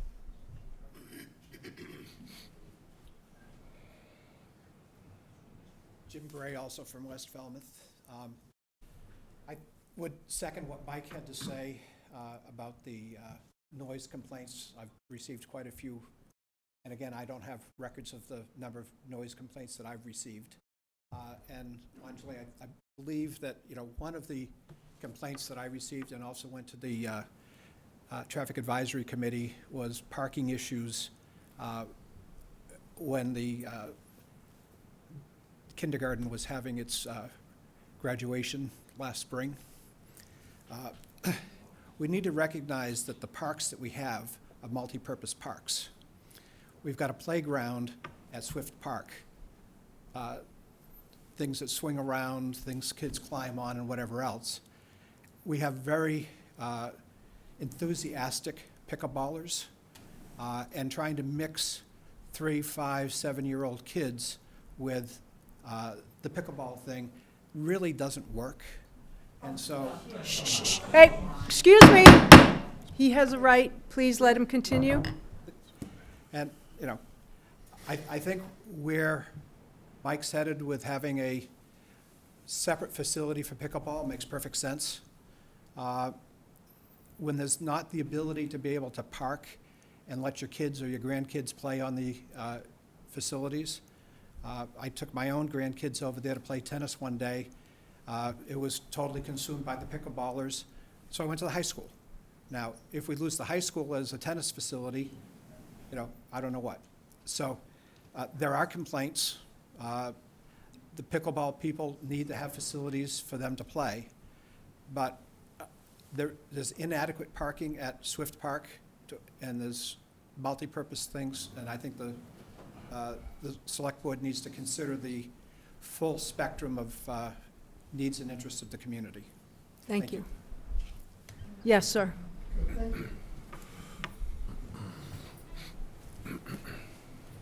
My name's John Rest. I live in East Falmouth. First of all, the question on the app is entitled Falmouth Pickleball. So those people are basically Falmouth residents. Basically, There's no requirement. You don't have to prove that you're a Falmouth resident. that was me, not him. Okay, go ahead, Right. sir. Hang on, let him And finish. secondly, the question here about bringing your kids to play tennis and it was all covered by pickleball people, you should understand that there are restrictions over at Swift. You can only play pickleball on Sundays, Tuesdays, Thursdays, and Fridays. The other days are reserved for tennis. If in fact he came over to play tennis on a pickleball day, he shouldn't have been there that day. There are other courts available.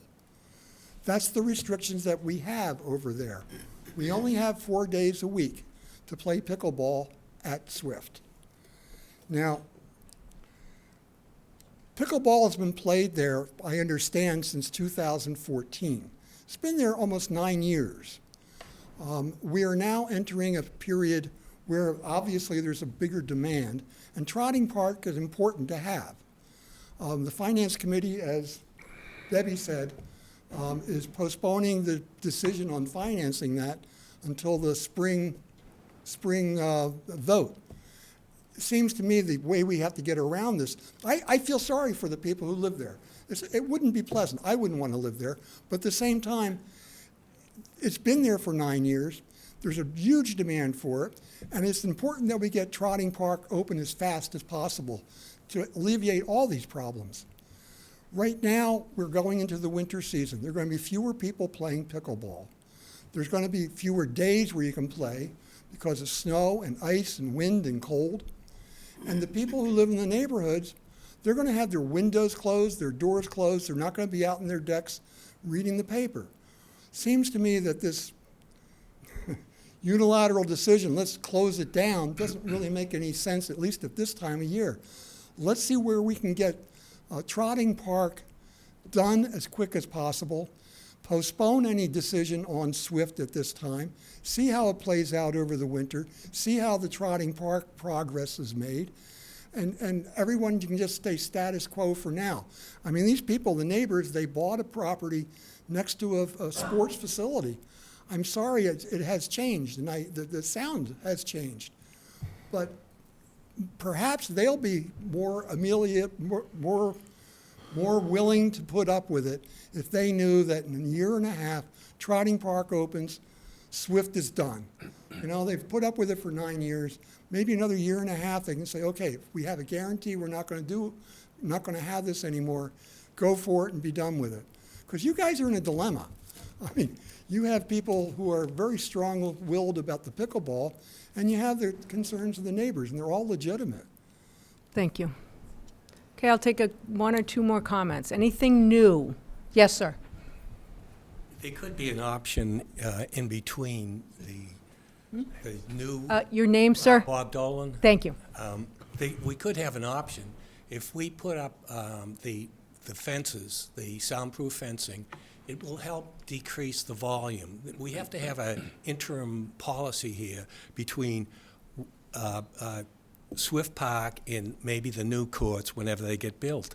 And that should be acceptable to the neighbors. We could also use the quieter balls. They have quieter balls. So if we did that with the soundproofing will reduce the sound by 10 decibels, which is almost a 50% perceived reduction in sound. And you can look that up. And if that's, it's not an expensive, you put the barriers up, they have them in Mashpee. Mashpee is in the middle of nowhere. But they do have a house that's much closer than the house that is complaining. There's a house about 80 feet away from the pickleball courts in Mashpee, and they're not complaining about it. They have soundproofing. So there is an alternative. So it isn't a, this or that. Why don't we find an alternative in the meantime? Thank you. Thank you. I'll take one more comment. Go ahead, sir. Thank you.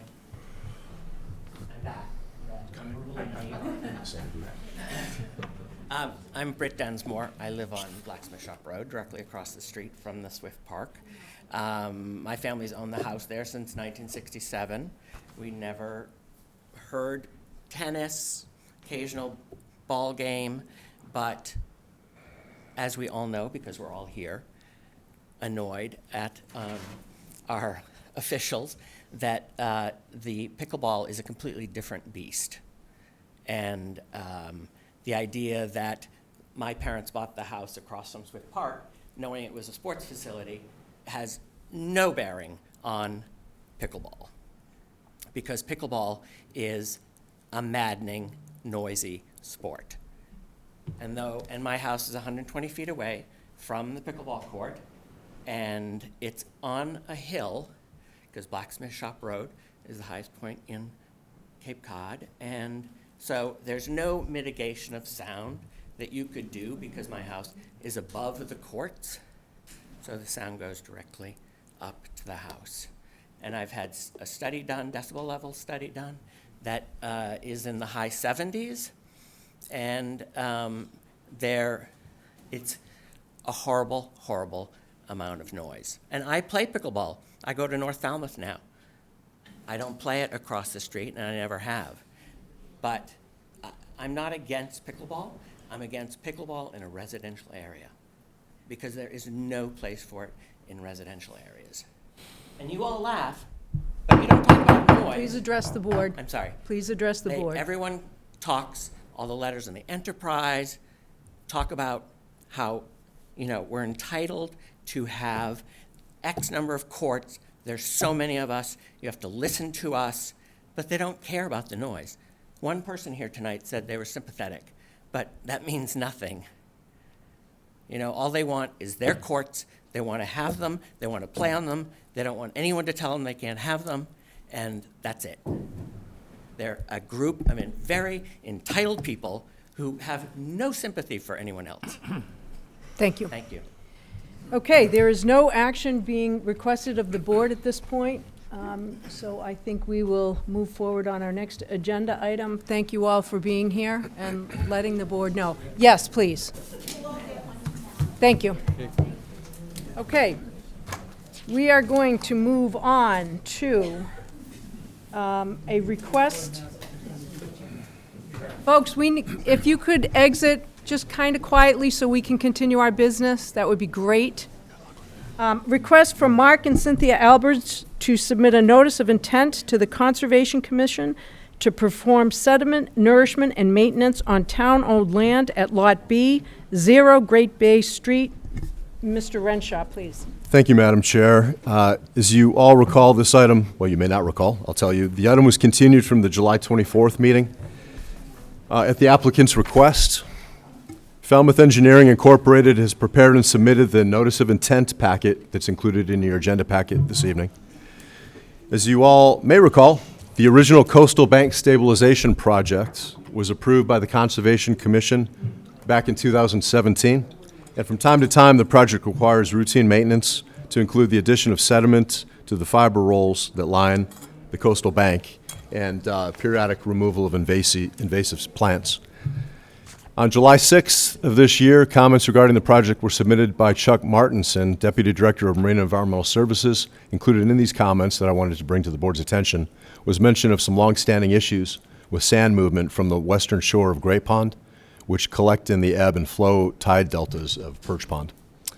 MES has requested that any work regarding nourishment in this estuary be done in tandem with town efforts to address wind and wave energy before the sand reaches the Perch Pond area. And I believe the applicant We is here have tonight. someone here on behalf of the applicant. Welcome. Thank you. For the record, Michael Borselli, Falmouth Engineering, and I represent the applicant. We have plans to be before the Conservation Commission on October 25th. I'll tell her. You Ma'am, gotta leave the door open. ma'am, you got to leave the door open. This is a public meeting. I certainly understand your intent. Thank you. I certainly understand your intent. Go ahead, Mr. Borselli. I apologize. Thank you. So, we plan to be before the commission on the 25th, and Jen Lincoln, the administrator for Conservation Commission, reminded me that whenever we apply for permission to do things on land owned by others, in this case the town, we need to get permission to do that. We didn't realize that needed to be done because when we initially went before Conservation, you had given permission via issuance of a license to allow Mr. Albers to actually do the work. So Mr. Albers did extensive work at his cost to stabilize the coastal bank. He built a new access stairway down on the beach. It's been a very successful project. But it's true, we have to get permission before we can present before the Conservation Commission. So what we're going before the commission to do is simply some routine maintenance, which will allow some of the exposed fiber rolls to be covered up with sand again. Part of the process is that the fiber rolls are like a first line of defense until all the vegetation really takes hold. And it's best that the fiber rolls be covered with a thin veneer of sand because they biodegrade quickly when exposed to sunlight. So this is sort of a routine maintenance process, but should be done just to keep the integrity of the system in place. So we're here basically to ask your permission to allow us to proceed with our application before Conservation Commission. Questions from the board? It looks like the whole commission's here to support you. Yeah. I don't have any questions. I would say that this is a simple request to do maintenance. It just wasn't clearly outlined in the original license, so I would move approval unless there's Okay, further discussion. Mr. Brown, would you look at your notes and there is a motion? Okay. Do you want mine?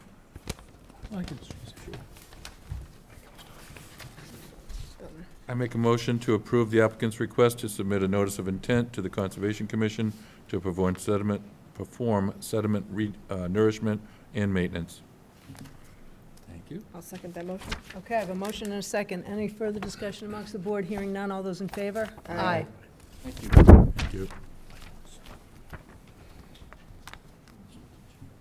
Why? Okay, I'm going to, at the discretion of the chair, I'd like to take something out of order. I'd like to do number 8, which is to vote to reclassify the part-time conservation agent position to a full-time position. I see we have our conservation agent here. Mrs. Lincoln, if you would step up, and Mr. Renshaw, I'll turn this over to you. I think Jennifer can speak to it probably more articulately than I can. Hello, good evening, Jen Lincoln with Conservation Administrator. I have a little handout for you. It's kind of the same chart in your agenda item summary sheet, just a little larger. You're just really asking for, respectfully asking the Board of Selectmen to reclassify our part-time position to full-time. We've seen a steady increase in our applications over the past 5 years and a real jump from the first quarter of FY23 to FY24. There was a 58% jump in applications. We really are striving as staff to kind of review all the applications, process the paperwork, and also just kind of work with the engineers to resolve any outstanding issues that the staff sees in these applications before it gets to the commission. So the applicants only have to go to one hearing, and it saves them time and money. And we're just with the current building boom in Falmouth, which is great for our economy. We're getting really overwhelmed. And it's also, in addition, it's just really, we've seen it's very difficult to retain a part-time person. They just can't survive on the Cape with 19 hours. And you've lost 4 part-time employees in fewer than 5 years. And Mr. Renshaw, you would be looking for a reserve fund transfer of $14,092 to supplement the FY24 budget to make this happen. Correct. Correct. Ultimately, that's where. But first, we wanted to start with Select Board tonight, and as you all know, this reclassification would require a 4/5 vote of approval. Any questions from the board? Comments, Mr. Brown? I've noticed that this budget request has been in the last several years in the works and requested, but never actually acted upon. And I would also say that I'm surprised that they don't mention the amount of land that they have to manage in addition to the number of permits that they have to process. So I would certainly support this. Okay, so is your motion to reclassify the part-time conservation agent position to a full-time status? Yes, it is. I'd second Mr. Okay, Mr. Brown's motion. Mr. Brown made a motion, Mr. Zelinski seconded the motion. Is there any further discussion amongst the board? Madam Chair, if I could Yes. just ask you to Please. expand on that motion to make it clear that the Select Board is authorizing the creation of an additional full-time position. So it's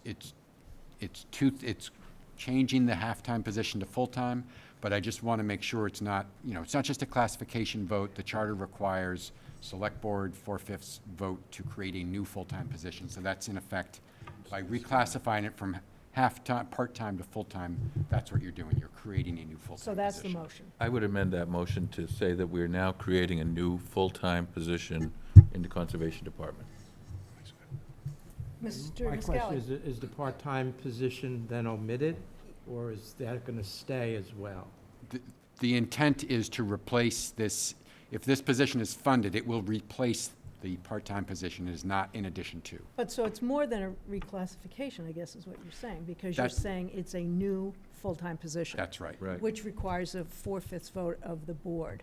Right. So does someone want to make that motion? Is that you, Mr. Brown? I will make that motion that Okay. we create a new full-time position in the Conservation Department to replace the part-time position that we currently have. Perfect. I'll And second Mr. Brown's amended motion. okay, we have a motion and a second. Any further discussion amongst the board? Hearing none. All those in favor? Aye. Thank you you. so much. Thank you for your Thank patience. you. All right, we're going to move on. We are going to move on to vote to adopt the 23-27 Select Board Strategic Plan as revised based on discussion during the August 5th, 2023 Strategic Planning Workshop. I would ask this board to reconsider some language. If you look at page 9, under Health and Public Safety, and we look at ongoing goals within the strategic priority area, bullet point 1, 2, 3, 4, 5, I would like to rework this language if the board sees fit to do so. Which page are we on, Madam Chair? We're on page 9. We're under Health and Public Safety. I think the language, continue to staff West Falmouth Fire Station as resources permit until construction on a new replacement fire station is completed for the northwest quadrant of the town. I would ask that we revamp that language. We have a policy that we're going to staff 6 stations. If we can't staff our 5 stations now, I have great concerns moving forward. I would ask the board to consider replacing that language to committing or commit to staffing the West Falmouth Fire Station, period. I would leave out the language as resources permit, and I would also ask that we defer until construction on a new replacement fire station is completed for the northwest quadrant of the town, as we haven't really discussed that, and we have a new police station moving forward, and I think that kind of takes priority. So I would like to change the language. Go ahead. No, Well, I'm just clarifying. So it's at the bottom of page 9, commit to a 6 fire station model until such time that the Northwest Combination Station is built and operational. No. Right, but I'm firstly looking at the top language. I would like Okay. to take out Oh, I as see. resources permit. I would like to drop until construction. I would like to get rid of that, and then I would go down and go to the next bullet point. But I wanted to go step by step. I see. I've had if I may, I've had constituents concerned with that language as well. And they have grave concerns that if we can't get it done with what we have now, Proposing to change it. how it's gonna get done with 6 that we've already committed to. So I would be in support of that language change. Well, we talked about the potential for the Northwest combination, but it never really came to fruition because we, first of all, didn't find a site that was appropriate. And now, even if we found one, is it likely that we're gonna spend another 10 or 12 million on a new station at this point while we're considering an ocean outfall? That's probably not likely right now. And a police station. Right. And so I would like to take that language out. I think the board could always consider putting it back in as we move forward. And then again, to your point, Mr. Brown, the last bullet on that page would simply be to commit to a 6 fire station model, period. And I would delete the rest of that language. And I would ask the board to consider those edits prior to approving this plan. I would like to make it, commit to a full-time 6-station model, or some language to infer that West Falmouth is not like potentially at risk of closure. Maybe just need to be a little bit more clear that, I I think would, it should be full-time all the time. If it's a station, it should be, I would agree with that on that last bullet. Yep. It takes the ambiguity out of that statement. I'd support that as well, Madam Chair. I think those are reasonable changes. Okay, so I think how would I- the first part read then? Which part? The The first, top part, continue to staff it West just, Falmouth Station? no, it would be commit to staffing West Falmouth Fire Station, period. I want a as part- commitment. As part of the 6-station We model. could add as, but actually, we say that down here, so I don't know that we Okay. need it in 2 places. So the language that I would recommend is commit to staffing the West Falmouth Fire Station, period. And then the last bullet would be commit to a full-time 6 fire station model. So it's basically taking out everything that says until after that. Yes. I would We don't delete all know. that and add full-time. Okay. Well, given the position that we're in right now, I would agree with that. Mr. Renshaw has something to say. Mr. Just Renshaw? when you open it up for, I just had a point I wanted to make. Yes. So as you know, over the past 4 months that I've been here, we've striven, we've really made efforts and attempts, working with Chief Smith, Peter and I, to make sure that Station 4 is staffed. Based upon our current staffing model, and I know you've heard this before, it's going to be a challenge for us until we address the staffing issue to keep that station. Now, we're working on some options to rectify it going forward. I just want to let the board know that I haven't solved that issue completely with regards to the minimum staffing levels that the fire department currently has as part of their policy and where we're currently at with staffing. So that's going to, I understand the intent, and we'll make those edits because I think it's important that this is your plan, this is your policy. It's just, we're going to continue to work and work hard with Chief Smith to make sure that we can meet that goal and that objective to keep Station 4 opened continuously. And what I would like to hear about is the plan to make sure that that station stays open. I've heard for years the reasons that we can't do it, and my concern is we have a new station that's going to be coming online. If we can't do the 5 that we have now, then how are we going to do 6? Understood. And I believe that this town and this board, and please correct me if I am misspeaking, is committed to staffing the West Falmouth Fire Station. Madam Chair, if I may? Yes.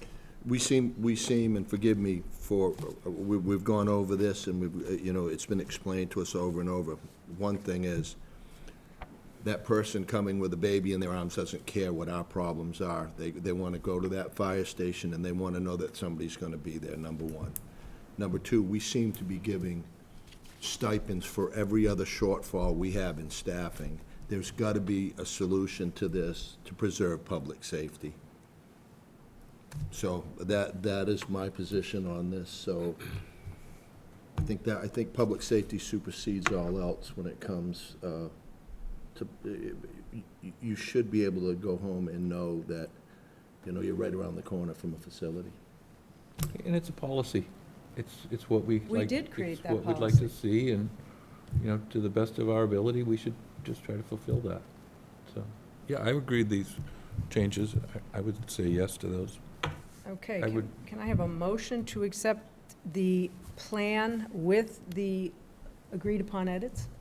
I'll make it. Oh, go ahead. Oh, good. I'm going to go to Ms. Scott Price and then Mr. Muscally. Go ahead. Very silly. My name is spelled wrong on the first page. Okay. Apologies. Okay. Okay, let's change that. Thank you. Sorry. No worries. I just wanted to take a look at the first part, the housing, affordable housing language. Should we finish this one first? Yeah, Well, let's, I don't know, I mean, that's what where are we going? do we agree on the edits yes. for this? Yeah, Okay. well, for the- but for- it sounded like that was it for edits. Right, but you're completely. looking at an additional edit, so go ahead. Yep, I got it. That's why I'm bringing I got it you. up before the vote. Go ahead. You're correct. So we decided or discussed taking out the word affordable and committing to housing in general, but the strategic plan as written is now just talking about, speaks about workforce housing, which is certainly important, but I think we should, I think the tenor of that statement should be that the town should be committed to housing that's available to all different income levels, affordable, workforce, and even market rate rental. I think the town needs to be thinking in a broader sense, not just workforce or affordable. Certainly very important, we need it, but I think we should also be looking to where there's the possibility of market rate rentals. So do you have it's the- specific language, Mr. Muscally, that you'd I like to would, see?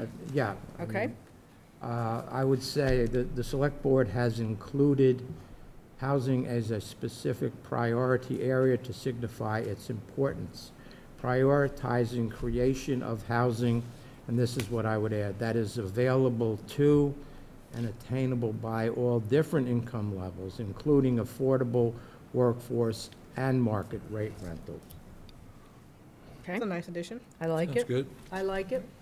And then we do also mention a lot the word affordable, and I think, you know, it might need to be looked at a little bit, Mike and Peter, just to not just focus on affordable.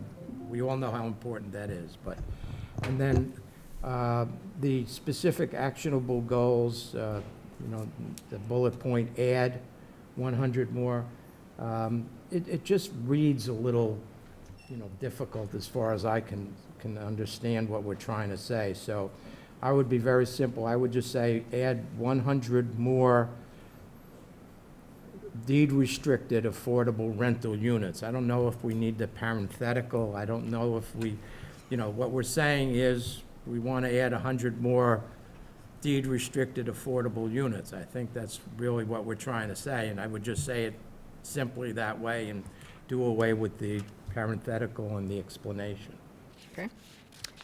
Any other edits from the board? Is that, I would say, is that 100 more affordable units per year? I think that was our intent, but should we add that language? It's always good to have a measure that's time-bound. So I would, that's going to be a difficult number to make. Per year? It's ambitious. I think I so, don't too. know. I'm just wondering what the intent was, because we should have some sort of, Yeah, I agree that there should be some sort of timeline, but I think 100 per year is, I don't know if How that's. about I don't know if it's maintain? practical, that's why I'm asking if If it's. you could maintain 100 a year, Or is the idea that it would be 100 over the course of the strategic plan, which is 4 years? We had had that discussion back on August 5th, I remember that. I think we had talked about that, yeah. Okay, so So clarify. you all know, I mean, attainable but aggressive, but you don't want to make it unattainable. Right. So 100 a year, in my humble opinion, would be a challenge. If you divide that over the course of the 5-year plan, I think it's a little bit more manageable. And that's kind of how I read it, because this is the plan, and this is what we're trying to do within the life of this particular plan. I think in 2022, to give a frame of reference, looking back on Peter's town manager report from last fiscal year, the annual report, I think there were 30 units that were added in that year, as I remember the notes. That sounds right, but I honestly don't remember. I just read it, so it is right. So 30, and that was a strong year. That was a good year. So 20 per year, I think is reasonable. 25 to So adding 100 over the course of this strategic the planning. life of the plan, yeah. Timeframe. I guess, just so the average reader would know what the thinking is. Makes You sense. say at least 100? Could we say at It's least just a goal. 100? You can say a minimum of We 100. can Yeah. put that in as part of the goal. I don't want to make it too, I want to be able to attain it, but I think that's a good way to do it. Do you have another edit, Mr. Muscally? Just on the wastewater and solid waste management, since we've had a lot of discussion about urine diversion, I was wondering if where we say there's added, consider a program to require nitrogen-reducing septic systems, I wonder if we want to just mention and also looking into the feasibility of urine diversion flows. Isn't that on town meeting floor? It is. Yes. So maybe we could revisit that, see how that goes. I think we would wait to see how the community feels about that. Anything else? That's it for me. Okay, any other edits? And then I would ask for a motion to accept the strategic plan with the addition of those changes or edits. I'd move that. I'll second Mrs. Scott Price's motion. Okay, we have a motion and a second to accept the strategic plan with the edits noted. Any further discussion amongst the board? Hearing none, all those in favor? Aye. All right, let's move into the consent agenda. I will go through the items. If you'd like to hold any, please notify me. Licenses, application for special one-day wine and malt beverages license, WM Cycling, Inc., Really Rad Festival of Cyclocross, Cape Cod Fairgrounds. Saturday and Sunday, October 28 and 29, 2023, from 8 a.m. to 4 p.m. Administrative orders, authorize the town manager to file and sign state revolving fund SRF grant and/or loan agreement documents for the construction cost of the Falmouth wastewater treatment facility improvements project. Accept an award under the FY 2023 Bulletproof Vest Partnership Program in the amount of $10,440. I'd move the consent agenda. I'll second. Okay, I have a motion and a second to move the consent agenda. Any further discussion amongst the board? Hearing none, all those in favor? Aye. I would ask that since that was voted, everybody signs the authority to file before you leave tonight. And we will move on to the minutes. Review and vote to approve the minutes of the meetings. Did everyone have an opportunity to look at these? Yes, I did notice one little thing that needs, I think, correction. It's on bottom of page 2 in the January 30 minutes. The vote was written as 4 yes and 1 absent, but it was 3 yes and 1 recused, because there was only 4 of us present. On the January 30th? Yes, I believe Mr. Patterson was not with us that day. Okay, so 3 yes and 1 recuse? Right. Right, because Sam wasn't there that day. Okay. Thank you. Yep. More comments, Mr. Brown? Ms. Scott Price, Mr. Muscally, anything? No, I didn't catch that. Everything else looked good. Okay, do I have a motion to accept the meetings of minutes of the meeting of January 30th, 2023? So moved. I'll abstain, since I wasn't on the board at the time. I'll second. Okay, I have a motion and a second. All those in favor? Aye. Aye. So we have 4 ayes and 1 abstention. Okay, we will look at the executive session minutes on September 11th. Madam Chair, I was good with those. I held them because you were absent, and I didn't know if you had reviewed them and wanted to weigh in. That's fine. And Ms. Scott Price was absent. Correct. So any questions, comments, edits on that, on those minutes? No, I thought it was accurate recording of the discussion and vote. So do I have a motion to accept? I'll make the motion to accept. Second? Okay, I have a motion and a second to accept the executive session minutes. And should we release? It And seems to like we should. release. I would say, so, yeah. Okay. Is that, can I amend your motion? To Sure, release? sure. Okay. And to release. So I have a motion and a second. Any further discussion amongst the board? Hearing none. All those in favor? Aye. Abstain. Okay, again, it's 4 ayes and 1 abstention. Thank you, folks. Okay, we will move on to the town manager supplemental report. Thank you, Mr. Madam. Crenshaw? Thank you, Madam Chair. Real quickly, I want to give you all an update regarding a process we're going through right now at the department level to establish town core values. As you know, creating an organizational culture that really emphasizes collaboration, inclusion, and innovation are important to our ongoing efforts to not only enhance our recruitment and employee retention efforts, but also identify and, again, enhance just the organizational culture. Town Manager's Office has been working for the past several weeks with all of the town departments on the creation of a common set of organizational core values.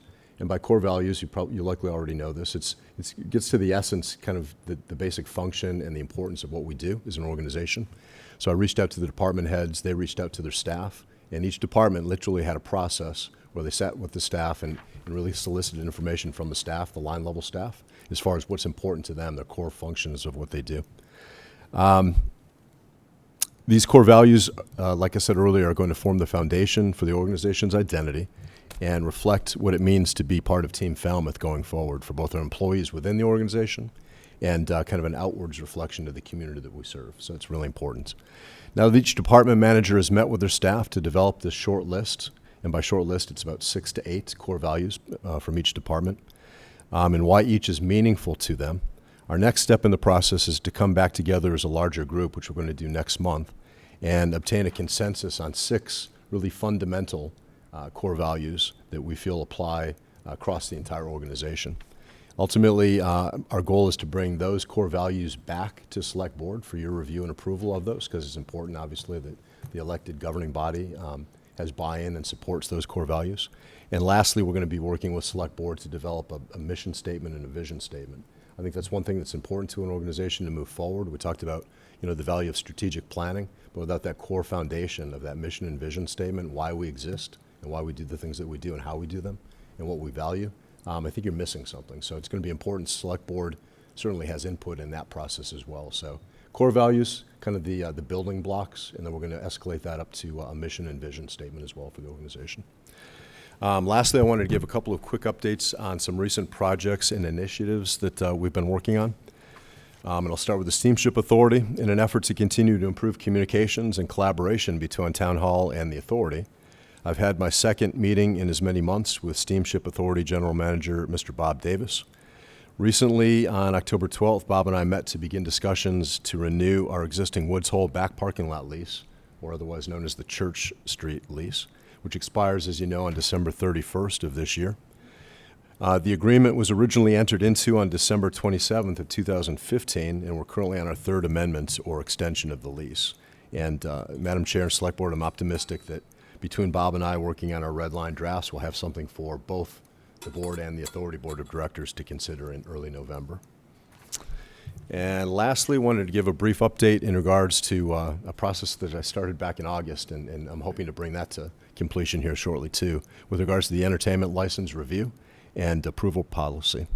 As you recall, in an effort to improve our internal processes for review and ultimate final approval of our entertainment licenses, in addition to achieving better enforceability and outcomes, particularly when these licenses involve amplified outdoor music, in August, with the assistance of our town council, I solicited input from the Select Board trying to get a better understanding of the board's priorities and the board's broad policy goals with regards to these entertainment licenses and how you want to see them applied and what you want the outcomes to be. Having processed that input, I'm now going to be working with Town Council to begin the draft of an entertainment license review and approval policy. So we'll have a formal policy document moving forward. And again, I think having something in writing makes expectations common and ultimately, I think, enforceability much easier for us to do. And again, I anticipate having that draft for review and discussion for the board prior to, or certainly at the latest, by the November 20th Select Board meeting. And with the exception of the upcoming meeting dates that I've listed at the bottom of the supplemental report, that would conclude my report. Thank you. We're going to do Select Board reports. I'd like to start. I put a one-page flyer at each of your seats this evening. I did a virtual call with the Gandara Center, and I just wanted to put this out to people that they are hoping to open a culturally sensitive care Falmouth Recovery Support Center, Kenyon's Corner, 769 East Falmouth, and they're hoping to open it on December 1st.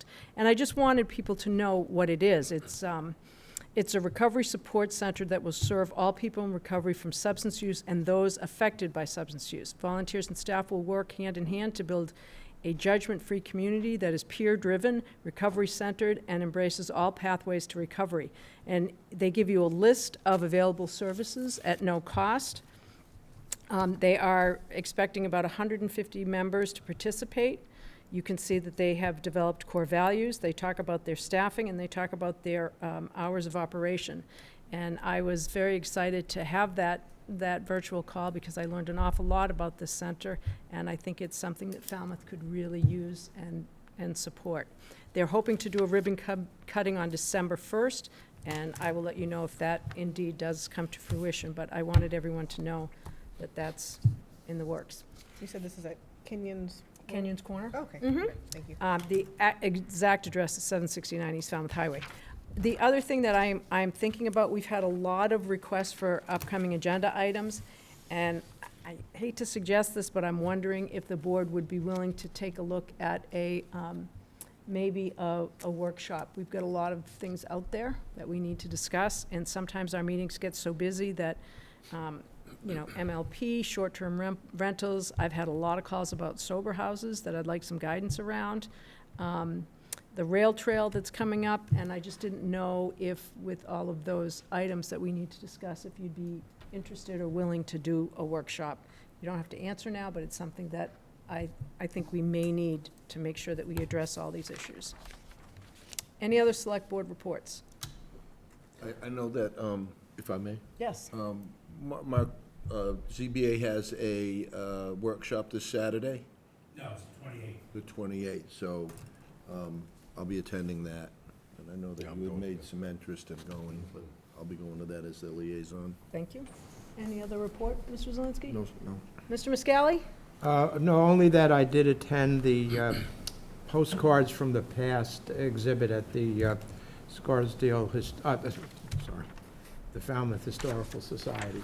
And it's really a worthwhile project. There's a lot of wonderful information there, so I commend it to all members and the public to get to see.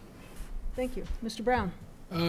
Had a nice meeting on, was it Tuesday, down at the Woods Hole Library with a couple of folks from the Vineyard who had reached out to the guys at the SMART group down in Woods Hole and just wanted to reach out and say, what's going on in Falmouth and why are we so concerned about Steamship Authority issues, and they're not any legislators or anything, just concerned citizens that were interested to come over and meet with us, and it was interesting to just kind of get their perspective on what they're seeing from the other side of the river, and we just shared our thoughts and concerns, and it was a good collaborative meeting just to get to know people. I attended the Water Quality Management Committee meeting, and we kind of rehashed that tonight. I would love for the town manager's office to consider sending out the 3 letters that we had in our packet. The one was from Buzzards Bay Coalition. I mean, they're going to probably distribute it to town meeting members anyway, But in fairness, if we're gonna put all three out, I think it would be fair. I'd like to include the one from the Association to Preserve Cape Cod, because I thought that was a very thoughtful commentary on our sewer planning. And also the letter from Amy Lowell and Steve Rafferty that we had also in our packet, explaining our position on the permitting and the constraints that we have to operate under if we're trying to move sewer planning forward in Falmouth. So if we could agree to forward all three of those letters to town meeting members, I think that would be informative. Can we do that? Sure. I was going to speak to a plan that I've had some discussions about posting those on the Water Quality Management Committee's website, trying to get, the folks to be able to direct people to that website. I'll have to research, because I don't know all of the ground rules with regards to what we can send out to town meeting members. That was my question. Can we use that list to put out? It's just We informative. can. It's Okay. been used sparingly. Good. Yeah, that's. So Mhm. it's, it's not a matter of, there's not a policy against it, but certainly, for example, when the planning board has zoning articles and they often have some lengthy reading material that they want to get to town meeting in advance, we have used the email list for the town meeting members to send that out in advance. Okay. Well, I'll leave it to your discretion. If it's not professionally appropriate, then maybe we'll just put them up on the town website. But I would agree with you, Mr. Brown, that this issue is so incredibly important that maybe this is one of those times that we use it. I'd go back and look, but I think the APCC letter actually went to was addressed to the town meeting members. Was it? if I remember I think I did get it in my Okay, personal email. that would be great. I think having all of them out from, makes perfect sense. I would agree with you. And the third thing, I've been attending the urine diverting subcommittee, and we're going to meet again here on Wednesday to discuss what might be best practices for such a program, so. Is that assuming it's funded at town meeting, the pilot program? Yeah, and Okay. this is just to develop what that might be if it happens. Okay. But that won't happen till spring, correct? I don't know what the actual timeline is. Right now, we're just working on, Just if we had a looking on program, what would be the best Got it. possible idea and the best outcome for a successful program that would, be the most likely to succeed, Sure. If you want me to share, I would say initial thoughts are that it should be kind of an organized, not haphazard program, because the initial thought that was thrown out there included a wide variety of potential different technologies. And I think that we haven't voted anything, but I think we're leaning toward a really high-end flush toilet that is functional. And as I said, it's just the initial thoughts. But that would be probably the core of the program. And then with an opportunity for other technologies to be also included in the program, but in kind of categorized separately, so that it doesn't. I want to make sure that if we have a program, it's got the best opportunity for success. And if we're going to have 50 people, I really personally think that they should use one kind of technology or maybe a few, so that they're really not all over the place. So And to it's be able to measure the more results. measurable. Yeah. George Hoyfelder pointed out that anything could be measurable because you can always tell how much water comes into a house, and no matter what device you're using, you can still quantify it. But I'm also concerned about the actual participation of the homeowner, because if it's not simple and effective and easy to use, maybe it won't get as much use, and then hence the program might not be Right. successful. You want to set it up to succeed. That's my biggest concern, is that it be a successful program and effectively monitor. Ms. Scott Price? So I didn't know if this meeting or the next meeting is appropriate to talk about the precinct meetings. They're usually scattered, but this time they're only on 2 days. I happen to have conflicts on both of those days, and I know we usually like to have a presence there. So is now a good time for us to discuss who's going to go to which one and make sure they're all covered. When do they start? Start on Thursday, November 2nd. Okay, so We we do can have do one- that at our next meeting.